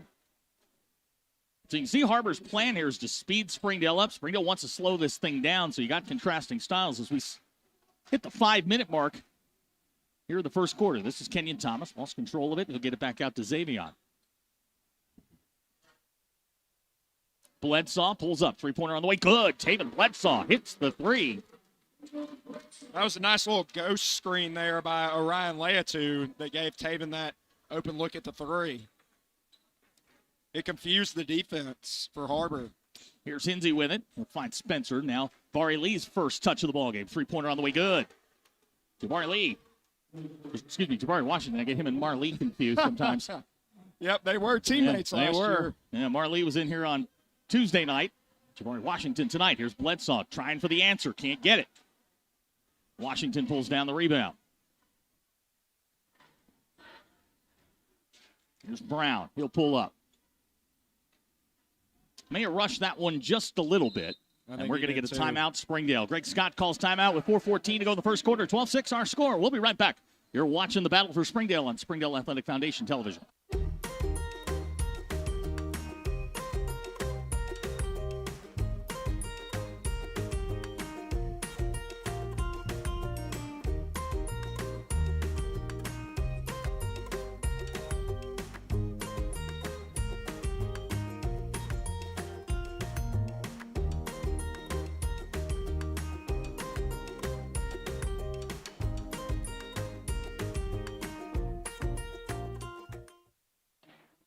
Well, 6 our score. Welcome back to Springdale as we wrap up the 6A conference season. Tournaments next week going to start on Wednesday down in Bryant. That's going to be really, really interesting. David and I will talk about that as we go along here. Both teams are in. We know who's in. We're playing for seeding at this point. Springdale probably going to be the 6, depending on what happens around the league tonight. But that means you're getting among the best teams in the state. You could wind up staring down Bryant in that second round if you get by the first. Yes, that is a scary matchup right there. That's probably who I would say would win it all. Going to be the favorite going in for sure on their home floor as the number 1 overall seed. Bledsaw drives baseline. Cut off there. Back to Thomas. His three on the way. Shot good. Kenyon Thomas hits the three. It's like David blew out a tire there. They're going to let him tie up his shoe, and he's good to go. That was a good peel there by Jordan Brown coming from the help side to stop that drive. But the rest of the guys have to rotate over on that to not give up those open threes for Springdale. Hinsey across the timeline, picked up there by Kenyon Thomas. There's Spencer on the baseline. Drives all the way to the basket. That shot rolls in good. He is sneaky fast. He is crafty. That first step is something Springdale's going to have to adjust to. 14-9 our score, 3:23 to go first quarter. Thomas with the lob down to Klein.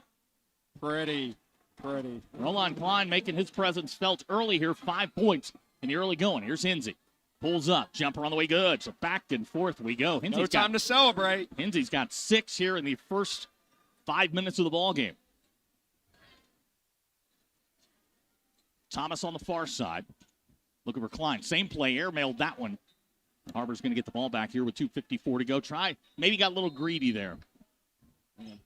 Marco Johnson's going to check in for Springdale. Roland will head to the bench.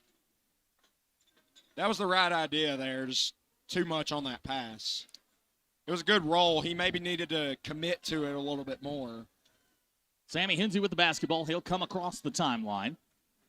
Springdale now going to settle into what looks like let's call it a 1-3-1, maybe a 2-3, kind of morphing into various things here, but they're in a zone defense here.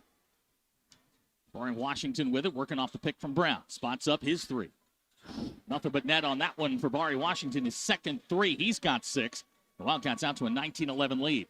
He's feeling it early. This game being played at Har-Ber's pace. It's Kenyon Thomas on the wing. Thomas drives baseline. Cut off there nicely by Hinsey. Here's Orion Leautu. Tried the floater. Good. Orion Leautu's first basket.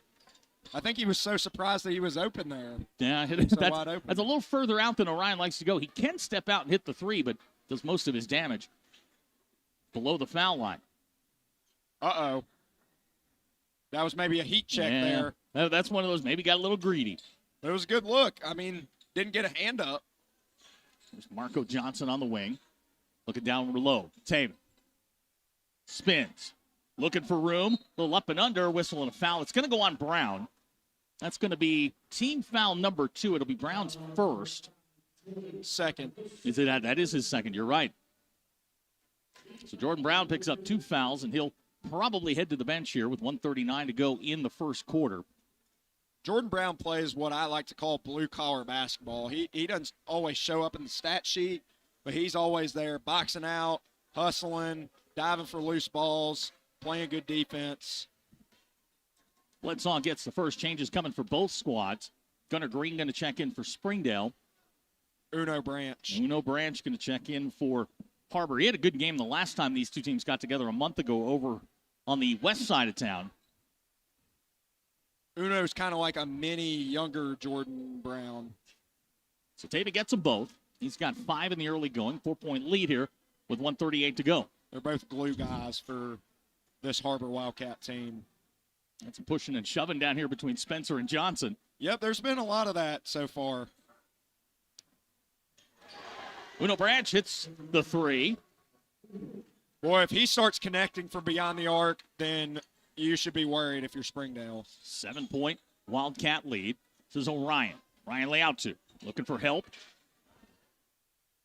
That shot short. Bari Washington comes down with it. He was calling for the travel. Bari's got to get back now. Here's Spencer, his 3. Woo! He is hot. He is in fuego right now. 10 points in the first quarter for Ryan Spencer. So we go under a minute to go here in the first quarter. This is Von Landry. Back to Marco Johnson. Thought about the 3. Now he'll drive. Shot on the way. Good. Marco Johnson answers back with a 2. It's an 8-point lead here. 37 seconds ago. We are going back and forth watching these teams put up. Har-Ber right now on a 100-point pace. Yes, I'm getting tired. Sammy Hinsey with the basketball. Now double. Hinsey gets out of there with it. Here's Branch in the corner. Mosby, his first shot of the ball game. Rolls in good. My goodness, these two teams back and forth. Final 15 seconds of the first quarter. 28-17 our score. It's 11 points. This is the largest lead of the night for Har-Ber. Bledsoe lost control of it on the way up. Going to get whistled for the foul. I think that's going on Spencer. T.D. Mosby had a game a couple weeks ago where he erupted for 7 threes and 23 points, which I would imagine is a career high. He's been hot as of late. I don't care what league you play in. That's a good night. 6.9 seconds to go here in the first half. David Bledsoe going to go to the line, shoot 2. Gets the first.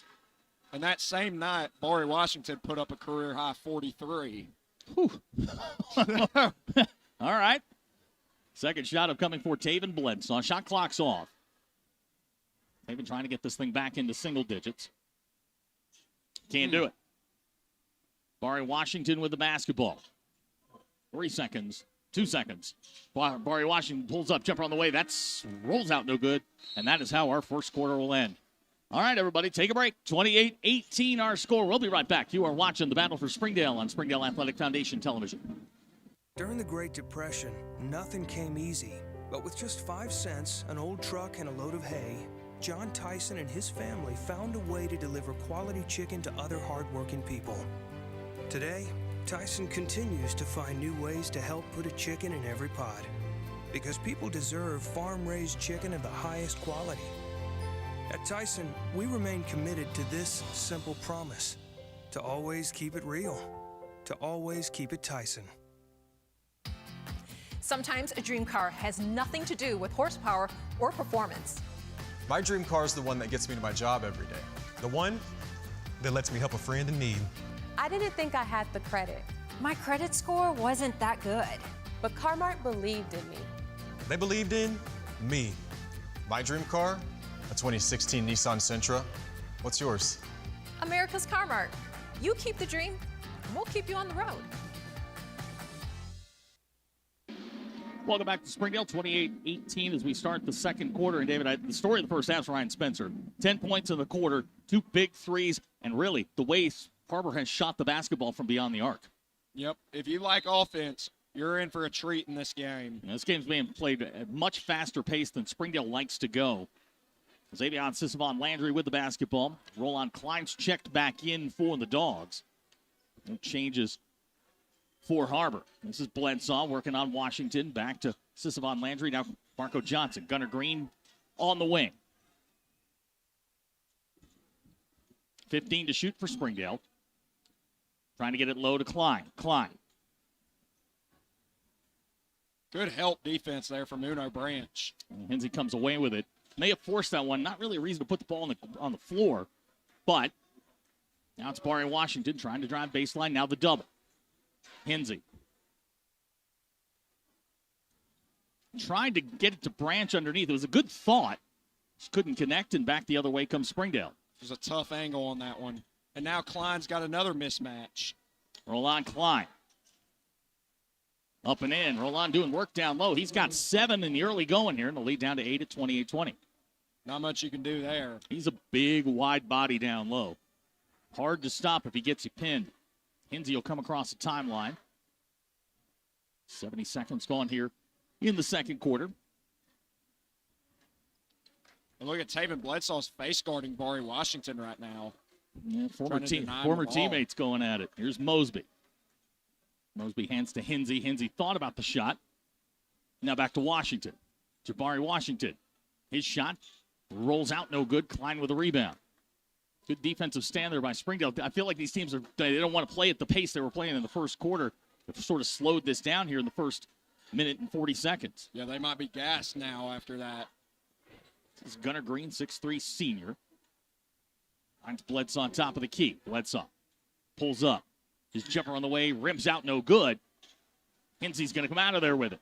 Klein is down on the floor in the lane. Here's Spencer. His three blocked out of bounds there by Marco Johnson.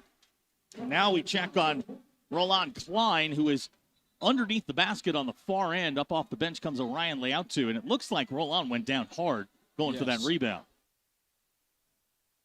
Trainer's out to check on him, so we'll reset here. 28-20 our score. Oh, look, they got the scores up. I love this. Yeah, makes our job much easier. We don't have to. It really does. I realized when we were together the last time that I was forgetting to mark down my scores when I was doing my color commentary for the boys' game. I didn't have any stats to help you. That's very nice. I like this. Usually I have a scorekeeper here, but she's busy tonight, so we trudge on. 5:55 to go here, second quarter. I usually do it all by myself. That's how you learn, man. That's how we do it. Absolutely. Washington and Leautu going after it. They're going to say last touch there by Har-Ber, and game feels like it's sort of settled down a little bit. Yes, both teams are settling in a little bit. Toward the end of the first quarter, both teams were kind of forcing shots that weren't there, forcing driving angles that weren't there. You know, getting a little bit too greedy, like you said, with their shots. This is Marco Johnson on the wing. Marco going to work off the pick from Orion. Finds Xavier on far side. Down low Taven. Taven with the pump fake, shot short, whistle foul. I think that's going to go on Spencer. Nope, they're going to call Washington for it. So that'll be his first. Team foul number 1. I would have liked Taven Bledsaw to go up a little bit stronger on that one. He kind of leaned away from the contact there. He was still able to draw it, but he was kind of leaning away from Barry Washington there. 3 out of 4 at the line tonight. He'll shoot 2. Threw off his ankle. Taven gets the first. Second free throw upcoming for Taven Bledsaw. Now we've got a whistle on the floor. Taven may be bleeding. And I think that's what they're checking. And they're going to send him to the bench. So now what? Does Har-Ber get to pick the free throw shooter? That's going to be interesting here to see what they're going to send him to the trainers. They might just bandage him up really quick, and might just be a free timeout for both teams. Yeah, so we've got 5:26 to go here, 28-21. Again, the state tournament's next week. These are warm-up games. I think Har-Ber's kind of secure where they are. They need to win tonight to just kind of keep pace. Springdale, I think, is going to end up the 6th. They're in one of those goofy AAA triangles where AAA points come into play.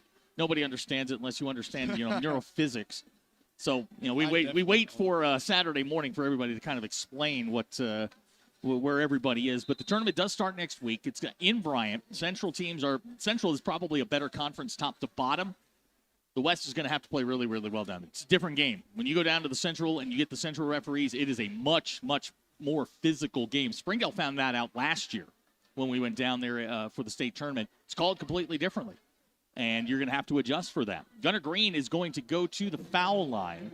He's checked in for Taven Bledsoe, who is still standing on the sidelines. He has blood on his uniform. Trainers are working on it's on the back of his shorts. So we'll wait to see what that is. Gunner's second free throw in. So Gunner's got his first point in the ball game. Springdale gets 2 out of that. It's down to a 6-point lead at 28-22. David Bledsoe back to the Springdale bench. Here's Spencer on the wing. Now Hinsey. 20 to shoot for the Wildcats. Hinsey looking down low for Washington. Guarded by Kenyon Thomas. Back to Hinsey. Spencer far side. Spencer. Now Uno Branch. 5 to shoot. Mosby fires a 3. That rims out. Orion with a rebound. And Har-Ber's suddenly gone cold here, and Springdale's playing better defense. Yes, great communication, great rotations. All rotations for Springdale there were on point. 4:45 to go in the half. Xavion Sissamon Landry with it. 20 to shoot for the Dogs.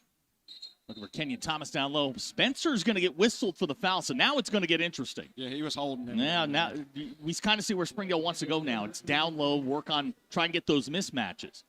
Gunnar Green checks out. David Bledsoe back in. Here comes Fred Hudson for the first time. Har-Ber's got a very small lineup out there right now, with Barry Washington really being the only forward out there.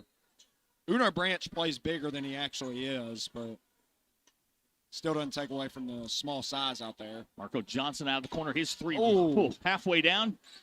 Couldn't knock it down. Branch comes down with a rebound. That ball was indecisive on the rim. Here's Hinsey with it. Hinsey guarded by Orion Leautu.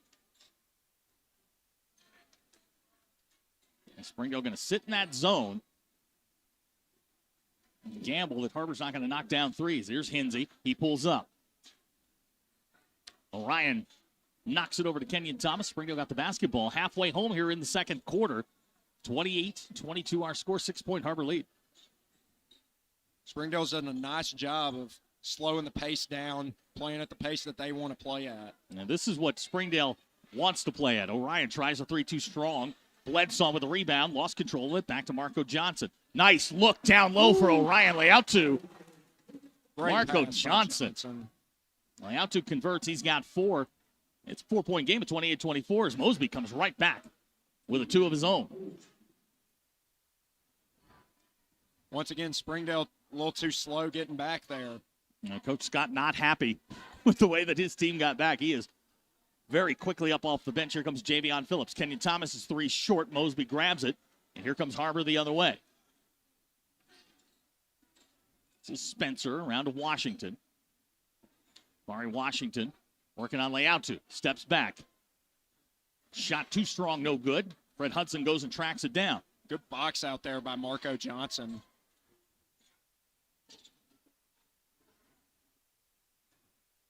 Marco on the drive. We get a whistle.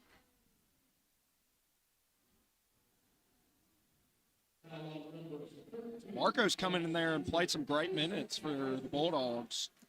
Second foul on Ryan Spencer. Roland Klein, Javion Phillips coming back in for Springdale. Just something to keep an eye on. He's going to take a seat with those 2 fouls. Checking in for Har-Ber is Caden Green, number 0, his first appearance tonight. Springdale with a fresh 35. And They have too many players on the court, I think. They have do. 6. Yeah, they've got 6 on the that's floor. Going to be a tech. All right, I'm going to be honest. I've never seen that before. Yeah, Springdale's going to be assessed a technical foul. They definitely have 6 guys on the floor. I haven't seen it at the high school level, but other levels I definitely have. And you'd assume if you got 6 on the floor, you should score. It's like a power play. Oh, yeah. It is a power. It's the equivalent to a power play in basketball. So the refs have talked it over.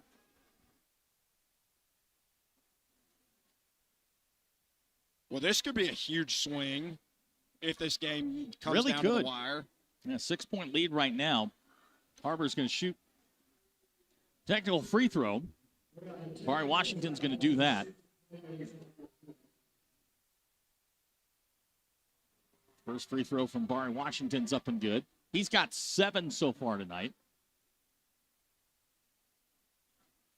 Second free throw upcoming, and the big part of this is you get the ball back. Yeah. Washington gets 1 out of 2. And it's not for anything that you did right, but it's for what they did wrong.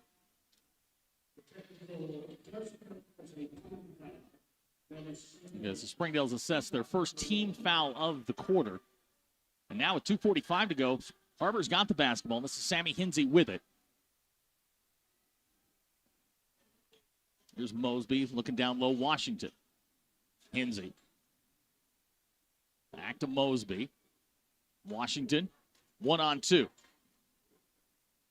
Washington looking for help. Finds Branch. Mosby elevates. Jumper too strong, no good. Washington with a rebound. The basket's good and the foul. Springdale was in a scramble situation there, so nobody was in position to box out, and Barry Washington takes advantage. Marco Johnson picks up the foul.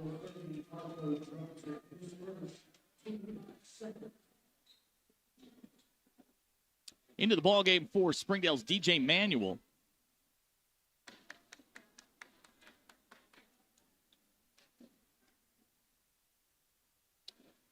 Heading to the bench, Marco Johnson, Javion Phillips.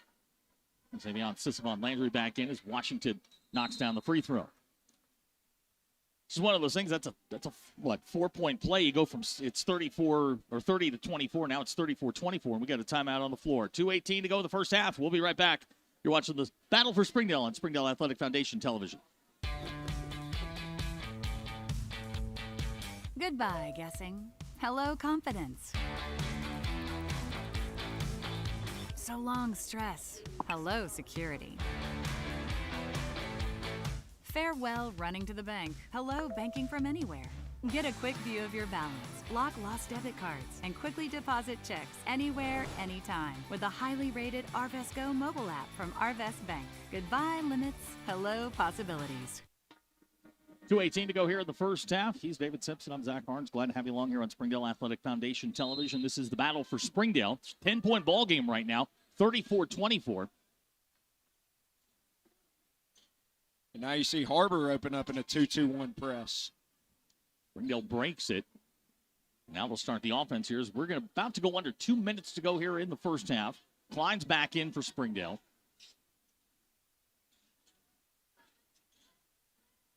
Springdale gotten this thing down to 6. Har-Ber stretched it back out to 10. They've controlled pace here in the first half. Springdale with 3 seconds to shoot. Landry fires. That one got tipped. Taven saves it. And it's a shot clock violation. Not a great possession there for Springdale. They sometimes get, when they get pressed in the backcourt, sort of lose track of where the clock is. And they've been stalled a couple of times over the last couple of weeks.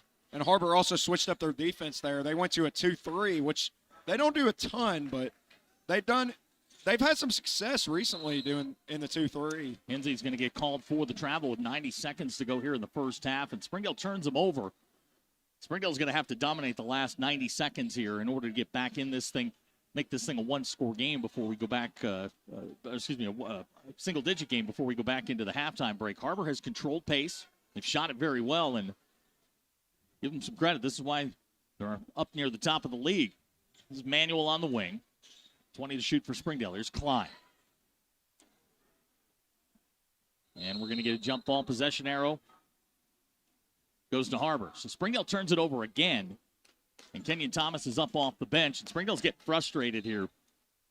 Yep, and now Barry Washington and Roland Klein having some words. DJ Manuel's going to check out. Kenyon Thomas back in. 1:11 to go in the half. It's a big possession here for both sides. Har-Ber can hit a 2 or a 3 here. I mean, you're up 13. Springdale's got to hold them here. Try and keep this thing in single digits.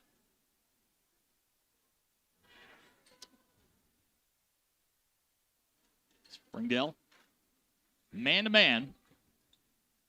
20 to shoot for the Wildcats. Ball nearly taken away by Sissamon Landry. Rosefield back out of it, 15 to shoot. Uno Branch shot too strong, and we're going to get a whistle underneath. Let's see. I think it's going to be a hook. What they call it on? They call it on Xavion Sissamon Landry, the smallest guy that was down there. They're going to call it for the hook. So they'll reset the shot clock. 43.2 seconds to go in the first half. So it's 8-second difference between shot clock and game clock. Hinsey drives center. Branch. Going to try it again. Same spot. Uno Branch can't get that one to go. Orion pulls it down. And now the shot clock's off. Springdale can hold for the last shot. Uno hit one earlier, but they're still daring him to shoot. Final 20 seconds of the first half. Xavion Sissamon Landry has the basketball near midcourt.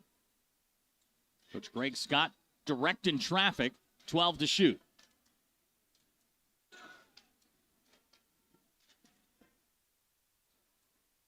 Five to shoot for Springdale. They find Xavion, far side. Shot on the way, that's short. Hinsey comes away with it, fires it at the rim. They're going to wave that one off.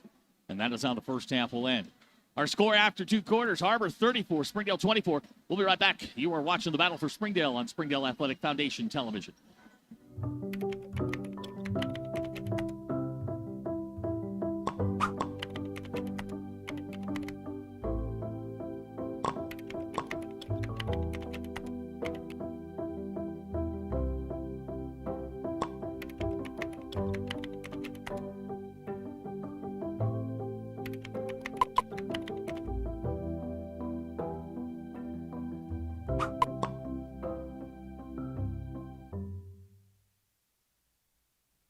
My name is Adobe, and this is my Chick-fil-A success story. When I started as a team member, I was pretty shy and struggled with my confidence. And now, that same shy person, she owns her own Chick-fil-A restaurant.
Ozarks Go from Ozarks Electric Cooperative is leading the fiber revolution.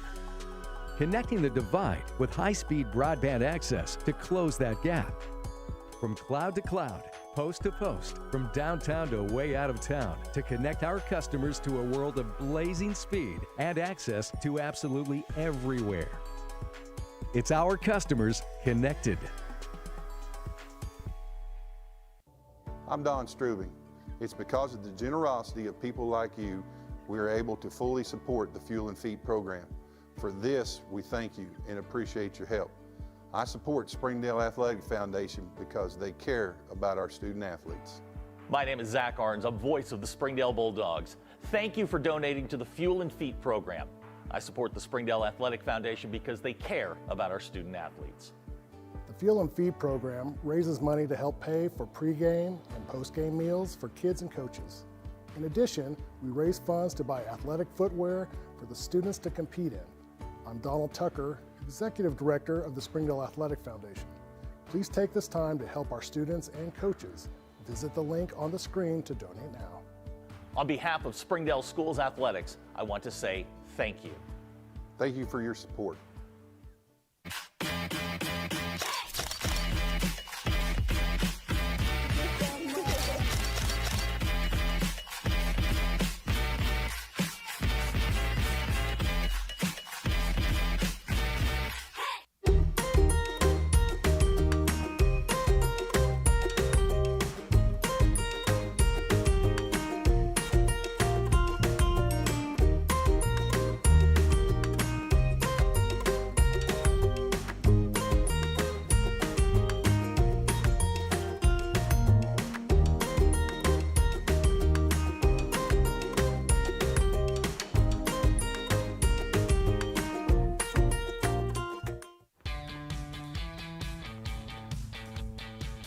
Goodbye, paperwork. Hello, convenience. Farewell, waiting. Hello, personal service. Catch you later, dreaming. Hello, planning. Buy your dream home, connect with a personal banker, and easily schedule an appointment with digital tools from Arvest Bank. Goodbye limits, hello possibilities.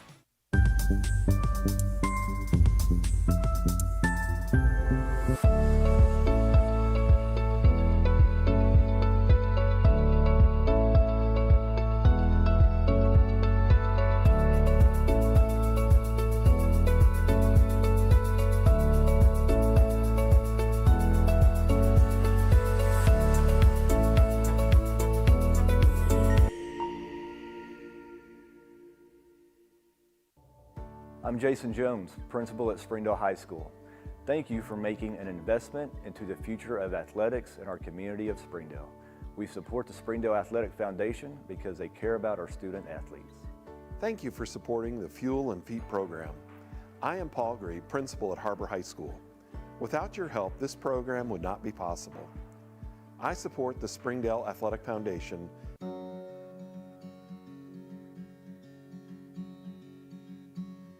Hometown. That word still means something here. It means we're neighbors. We do the right thing. We care about your family. And you deserve the very best every time you walk in the front door. Har-Ber's. Hometown fresh. In Springdale, school feels like home. Because here, safe neighborhood schools mean we don't just teach class, we teach your child. We have the resources and pathways to fuel any passion. We're small enough to know exactly who you are and big enough to get you exactly where you want to go. Come home to Springdale Schools. Accidents are never planned. But no matter how small, every emergency that involves a child is a big deal. It's everything. That's why we're here. Arkansas Children's Northwest offers the only pediatric emergency room in Northwest Arkansas with fast access, pediatric experts, and kid-sized care. Peace of mind when you need it most. Welcome back for the start of the second half. Your score, Har-Ber 34 and Springdale 24. With the voice of the Bulldogs, Zach Arns, I'm David Simpson. And, Zach, it was a tale of two quarters as both teams were out hot in the first quarter. And then, what'd you say, we had a combined 12 points in the 46 points in the first quarter, 12 in the second. We're right where we started, or right where we ended. 10-point difference in the ballgame, 34-24 our score. Yeah, these teams came out white hot in the first half, and second half, a little bit more of a defensive slog. Cooled off. Both teams' defense did pick up a lot in the second half too. Springdale especially. They were communicating, they were rotating well.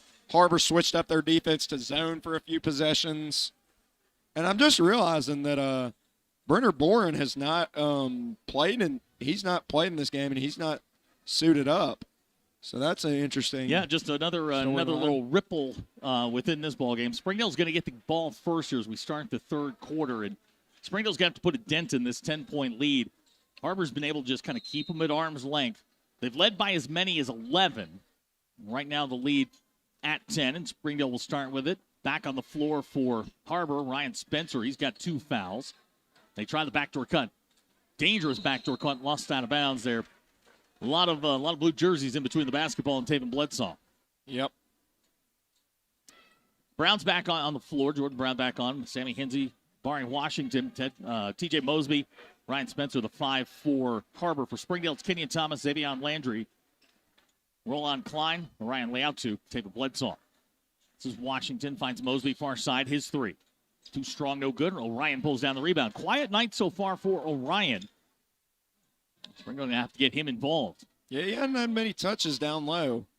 They will have to exploit those mismatches like they've been doing with Klein. Didn't start the ball game because it's senior night. Here's Klein. Nice little spin there by Roland Klein. Can't get the shot to go. Point blank missed by Roland Klein, and back the other way comes Har-Ber. That was a good secondary bump to free himself. He just couldn't get the score. Spencer's 3 up, 3 down. Ryan Spencer gives Springdale, or Har-Ber, the largest lead of the ball game. He's ripping the net tonight. There's Kenyon Thomas with it. Down low, Klein. Klein clears some space up and in. Nicely done there by Roland Klein, and we're going to get a timeout, Springdale. Just a couple of minutes into the into the third quarter. We'll take a quick break. You're watching the battle for Springdale on Springdale Athletic Foundation Television.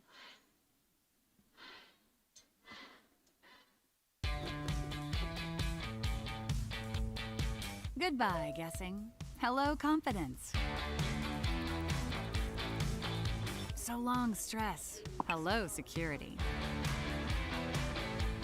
Farewell, running to the bank. Hello, banking from anywhere.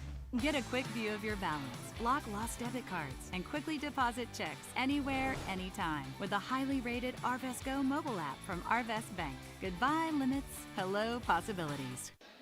Welcome back to Springdale. 37-26 our score. A lot of confusion down on the floor. Taven Bledsoe went to inbound it. It's Har-Ber basketball.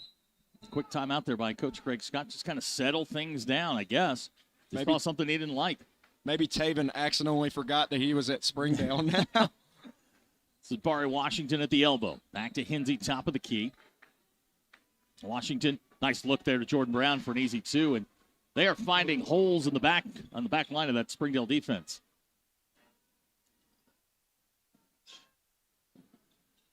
There's Kenyon Thomas. Now Orion. And he traveled with the basketball. No, they're going to call the foul. I thought he got him for the travel. It's going to go on Hinsey. I might have said he got fouled before the gather. And I saw the baseline referee started to call the travel. The referee on the wing called the foul. So Spring looking for Orion down low. Springdale turns it over here, down 13. He had good post position there. Har-Ber's been fronting the post all night, especially being undersized. Springdale's got to get the ball down low. Marco Johnson going to check in for Springdale. Taven Bledsoe going to go to the bench. Barry Washington's got it. He'll head towards the timeline. We'll come across with 2 seconds to spare and then start the offense. This is Hinsey. Now Jordan Brown, top of the key, open three. Too strong, no good. Grabs his own rebound. Driving layup good by Jordan Brown. And right now Springdale's getting killed on the boards. That's blue-collar basketball by Jordan Brown, but that was excellent second action to pop out on that three. Get wide open, and Springdale just didn't defend it very well. 15-point Har-Ber lead. Here's Orion back to Marco. Marco Johnson. Driving layup there by Marco Johnson. Pretty finish. I thought he could have, when he gave Orion that post touch, I thought he could have, face cut in front of him to receive an easy pass. Jordan Brown with the easy pass to Barry Washington, and Har-Ber's finding all kinds of shots down low. That's what's made them so successful this season, is just playing unselfish. They don't have the star power in Cortland Mulger and Hayden Wood like they did last year. Johnson can't hit. Now it's Har-Ber on the run. Hinsey drives center. Mosby, open three. T.D. Mosby with the three, and Springdale now down 18 with 4:47 to go in the third quarter. Har-Ber's starting to pour it on again. Springdale was down 12 against Bentonville the other night. Got that one back. Here's Kenyon Thomas. That three, no good. Marco with a rebound. Got Hinsey in the air. Shot no good. Whistle and a foul. It's going to be Hinsey's second. So we'll send Marco to the line to shoot two.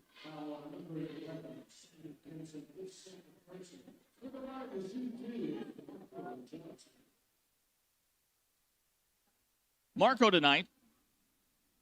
He's got 4 points in the ball game. With a couple of big threes on Tuesday night. And get Springdale back in the ball game. Here comes Taven Bledsaw. Klein will sit. Fred Hudson's coming in. Kenyon Thomas going to head to the bench.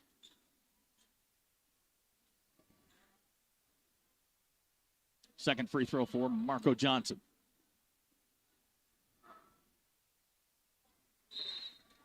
Johnson gets them both. Into the ball game checks Gunnar Green. Marco Johnson will head to the bench. 4:31 to go here, third quarter. Hinsey with the basketball. It's the battle for Springdale. Both these teams headed to Bryant next week. Little 1-2-2 extended at the half court. Interesting. Here's Spencer, drives baseline. Spencer's shot no good. Orion comes down with it. This is Fred Hudson. Gunnar Green on the wing. Green looking down low for Bledsaw. Can't catch a dangerous pass there. Nice play by Jordan Brown. Hinsey all the way to the basket. And they're going to say a foul on the floor. It's going to go on Xavion Sissamon Landry. That'll be his second. I was almost wondering if they were going to get Sammy Hinsey for extending the elbow, which... Barry Washington, open three. Another three-pointer for Barry Washington. We got a timeout. 3:53 to go. 19-point Har-Ber lead. We'll be right back. You're watching the battle for Springdale on Springdale Athletic Foundation Television.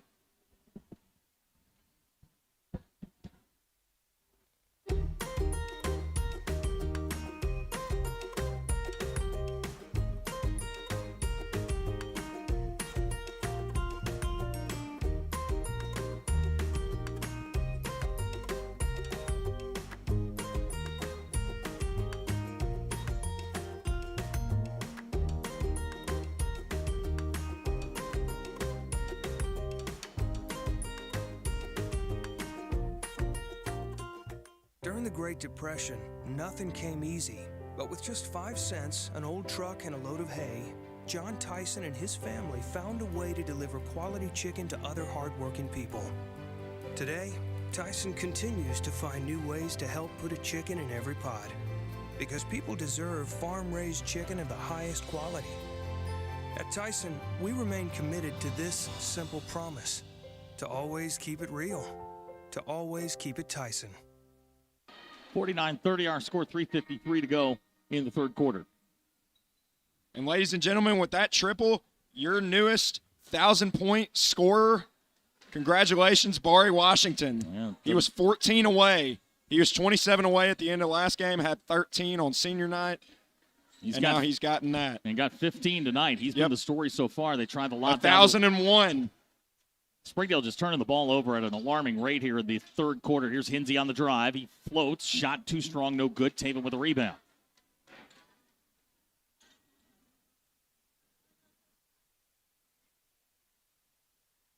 There's O'Ryan. Looking for help. Back to Hudson. Hudson needs help. Finds Xavion Sisavon Landry. 20 to shoot for Springdale.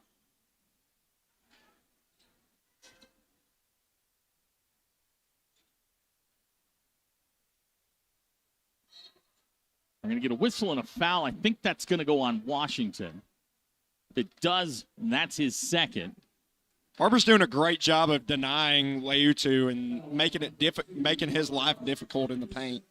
Well, Springdale forcing passes into the post that may not be there. Marco Johnson will check back in. Gunnar Green's going to go to the bench. They were able to get him a paint touch earlier, but then he drew three. Here's Leutu. Spin move. Shot good. There you go. All right, and Leutu has 6. That's a pretty move. Spencer was a little bit late to collapse on defense there. 2:45 to go here in the third quarter. A quarter dominated by Har-Ber. 10-point game at the end of the first quarter. 10-point game at halftime. We sit at 17 right now.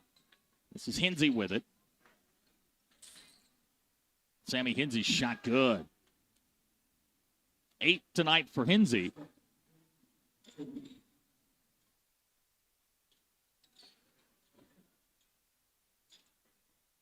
Here's Johnson. Now Taven Bledsoe tries to drive the lane. Whistle. Taven hit the deck. I think they're going to call Washington for the foul. That'll be Barry Washington's third. That was good ball movement there by Springdale, but I think Taven Bledsoe could have, rotated that ball one more. Could have generated an open look there. 2:14 to go here, third quarter. 19-point Har-Ber lead. Problem is, Springdale, they're getting some shots. They just got to knock them down if they want to come back in this game.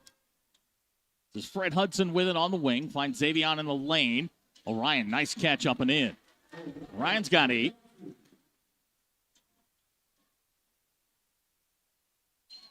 We go under 2 minutes to go here in the third quarter.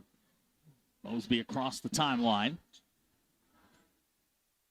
There's Spencer, top of the key. Three-pointer on the way. That's good. Money. Bang, bang, bang. We got a timeout on the floor. 1:47 to go, third quarter. We'll be right back. You're watching the Battle for Springdale on Springdale Athletic Foundation Television.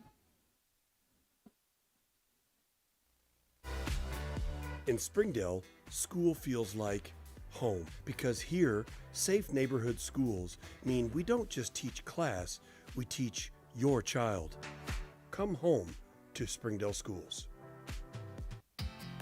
Sometimes a dream car has nothing to do with horsepower or performance. My dream car is the one that gets me to my job every day. The one that lets me help a friend in need. I didn't think I had the credit. My credit score wasn't that good, but Car-Mart believed in me. They believed in me.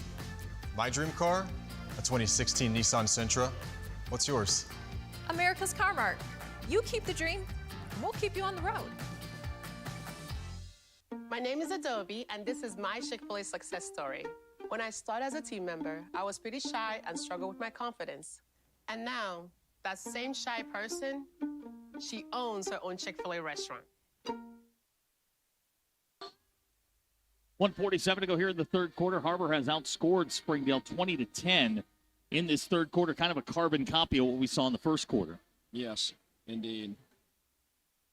On the floor for Har-Ber, they're going with a smaller lineup with foul trouble with Barry Washington. Uno Branch is checked in. He's out there with Ryan Spencer. Mosby's out there, Jordan Brown, and Sammy Hinsey for Springdale. Kenyon Thomas, Orion Leutu, David Bledsoe, Xavion Sisavon Landry, and Marco Johnson. So final 1:43 of this third quarter. Springdale trying to get back in this thing. They have just not been able to keep pace with this Har-Ber team. Kenyon Thomas shot short.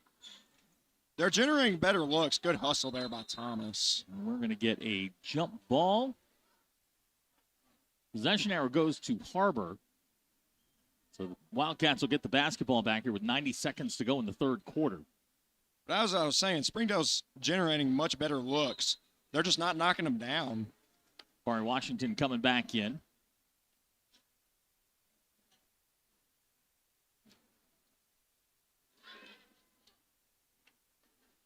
Springdale going to go full court pressure here.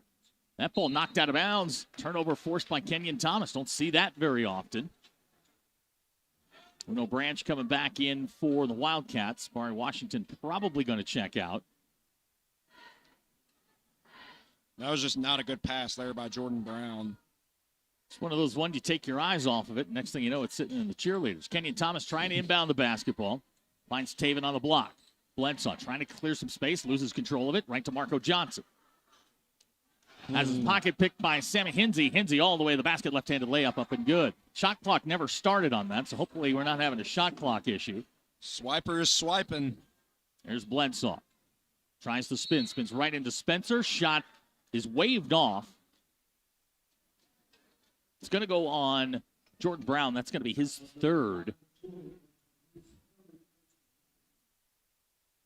Foul problem starting to rack up a little bit for Har-Ber.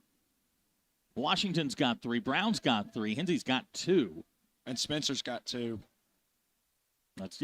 Ryan Spencer's got 2. All right, Washington's going to check in after this first Taven Bledsoe free throw. Taven was 7 tonight.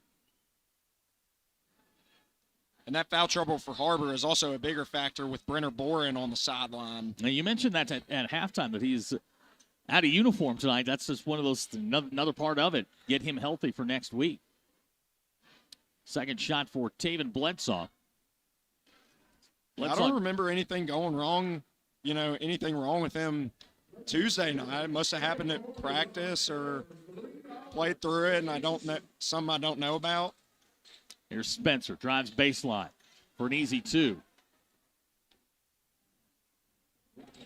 Ryan Spencer's got 18 tonight. Catch by Taven. Pulls up, off the glass and ends. Taven Bledsoe back-to-back points. No need to gamble for that steal if you're Sammy Hinsey there. 20-point ball game. Not 6-second difference between shot clock and game clock. Here's Jordan Brown for an easy 2. Brown's got 6 here in the quarter. He's been big. They've missed him when he's been off the floor in foul trouble. Shot clock's off. Final 15 seconds here of the third quarter. Quarter which Har-Ber has stretched their lead from 10. They're now up by 22. Here's layout 2 on the baseline. Ryan can't get the hook to go. Brown comes down with it on the run out. Final second. Mosby to Spencer, and that's how the quarter will end. So our score after 3. Har-Ber 60, Springdale 38. We'll be right back. You're watching the Battle for Springdale on Springdale Athletic Foundation Television.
Har-Ber outscores Springdale in the third quarter, 26-14.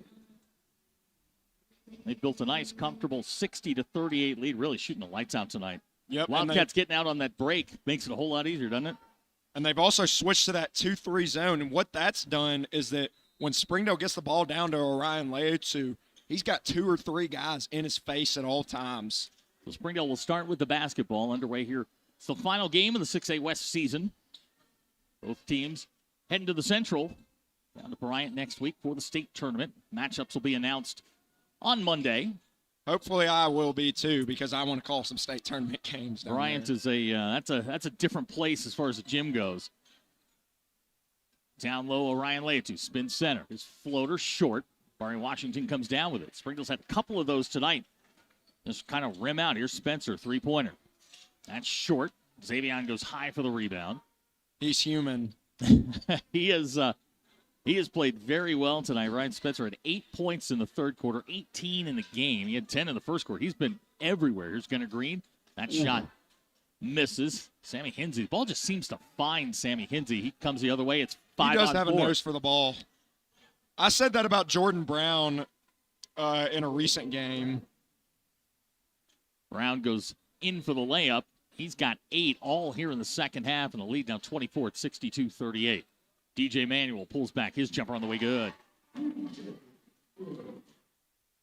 Springdale going to go full court here, see if they can get a couple turnovers. Barry Washington's got the basketball. It's going to be an uphill battle, 22-point lead, especially giving up 28 and a quarter is tough to come back from. 90 seconds gone here, third quarter. Here's Barry Washington.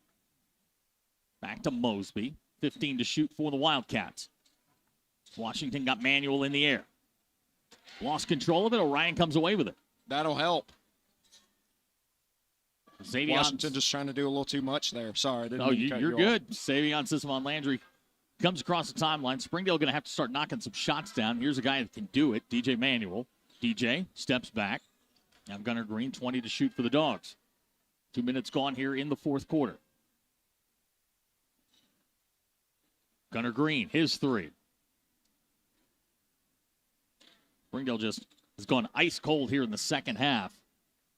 And they've just been kind of stagnant on offense. Just no movement, no sense of urgency, no purpose. It's been tough for the hometown Bulldogs. Hinsey looking for Washington. Now comes the double. Here's Mosby to Hinsey. Hinsey on the drive. Nice look there to Jordan Brown. Jordan Brown's got 10 points all here in the second half. He's come alive after not touching the ball much in the first half. To Springdale's credit, I mean, Har-Ber's just been threading the needle, and they've just been hot all night. DJ pulls up at the elbow. His shot rims out. No good. There's that guy again, Jordan Brown. That guy again. Coming up on 3 minutes gone here, fourth quarter.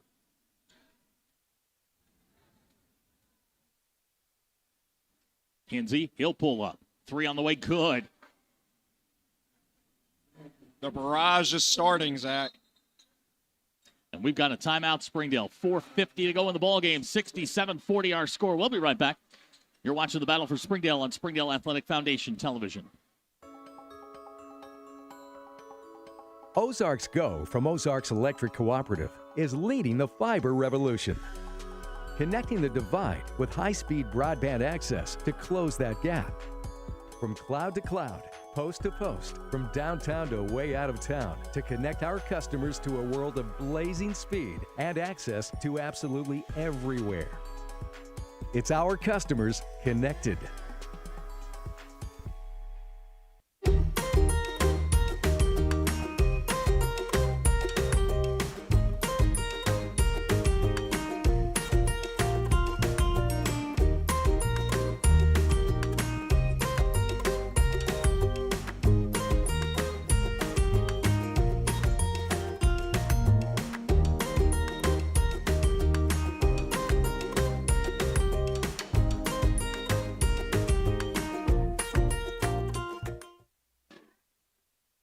.450 to go in the ballgame. 67-40 our score.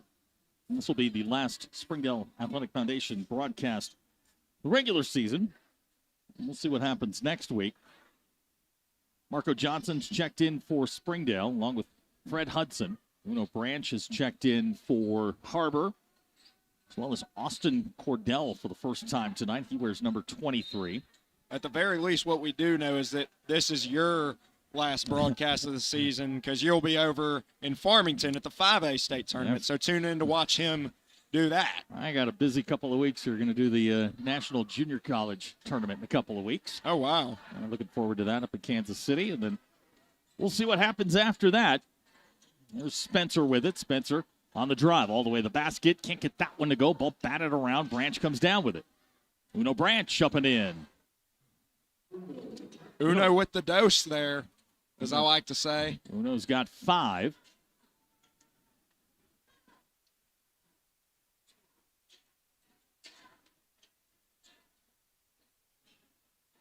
Nice bounce pass there to DJ Manuel. Can't get it to go. Barry Washington comes out of there with it.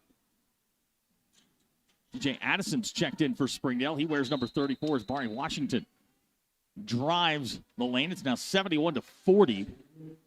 What year is DJ Addison? Sophomore. I do not have him on my roster sheet, so I apologize, DJ. Let's see here. Check it in for Har-Ber. Gosh, my eyesight's terrible. Braylon Purifoy is checked in. He wears number 20. And Landon Wright, number 10. I have to mention Caden Green checked in as well. This is DJ Manuel. Excuse me, AJ Madison. Got my DJs backwards. Here's Fred Hudson on the drive. Johnson out of the corner. His 3. Rebound pulled down there by Cordell, and back the other way comes Har-Ber. 3:29 to go.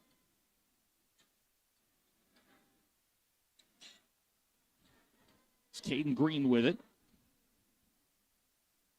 3 out of the corner from Branch. Side of the rim, no good. Marco Johnson has it.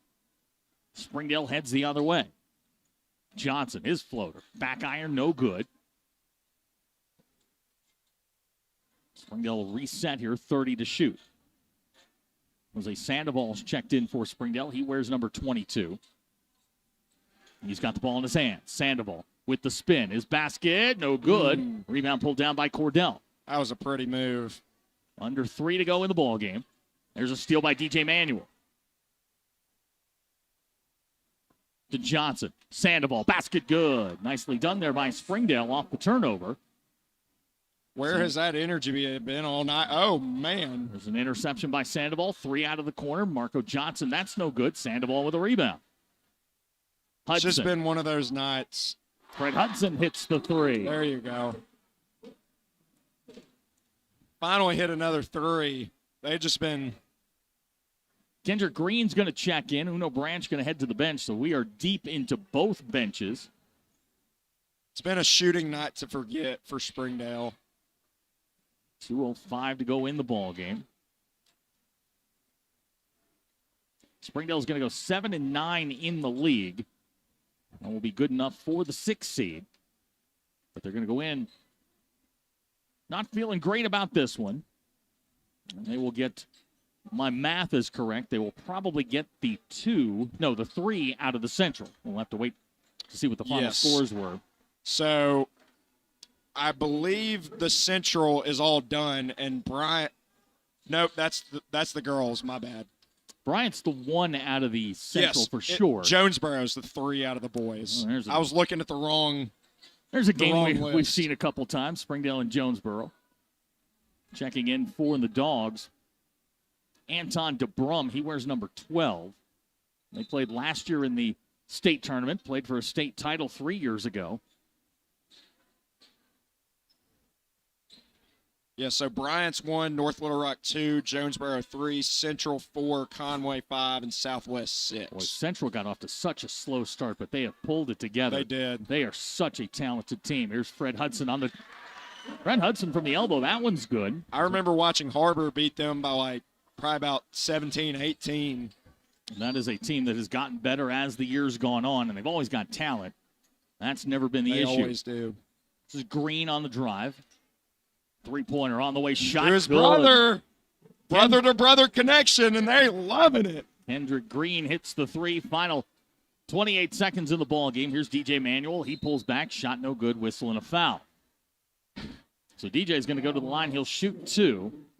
Both the Green brothers are clowns. They're hilarious. But Caden Green, a game ago, I hate to keep picking on him for this, but he was getting ready to check into the game, and he forgot his jersey. That's one of those, man, you get so excited. Hey, I'm going in. You just kind of forget. And that is how the ball game's going to end. Our final score, Har-Ber 76, Springdale 47. You can't do that. That one's not going to go over well. 76-47 our score. State tournament starts next Wednesday. Har-Ber and Springdale will both be down in Bryant. We'll wait to see how this all shakes out, especially after tonight's 6A West action. Yep. Mostly got to see if what we do know in the boys is that Bentonville West is the 3. That's about all we know. We know for sure. We'll have to check a score on Fayetteville and Bentonville because Fayetteville and Har-Ber are tied, and they split the season series. So we'll have to see what the tiebreaker is for that. If my math is correct, Springdale will be the 6, and we'll wait and see, how this all shakes out. But, man, it's been fun. I appreciate it. Thank you for letting me come in late. I was a little busy. Absolutely. A little busy. We're not a problem. We've been at this since August with our crew, going through football and volleyball and baseball. We're going to do some baseball here. But this is our final broadcast, and we appreciate y'all hanging out with us throughout the 25-26 academic year. For David Simpson and our entire SAF crew, hope you enjoyed it as much as we did. We will talk to you soon. You've been watching The Battle for Springdale on Springdale Athletic Foundation Television.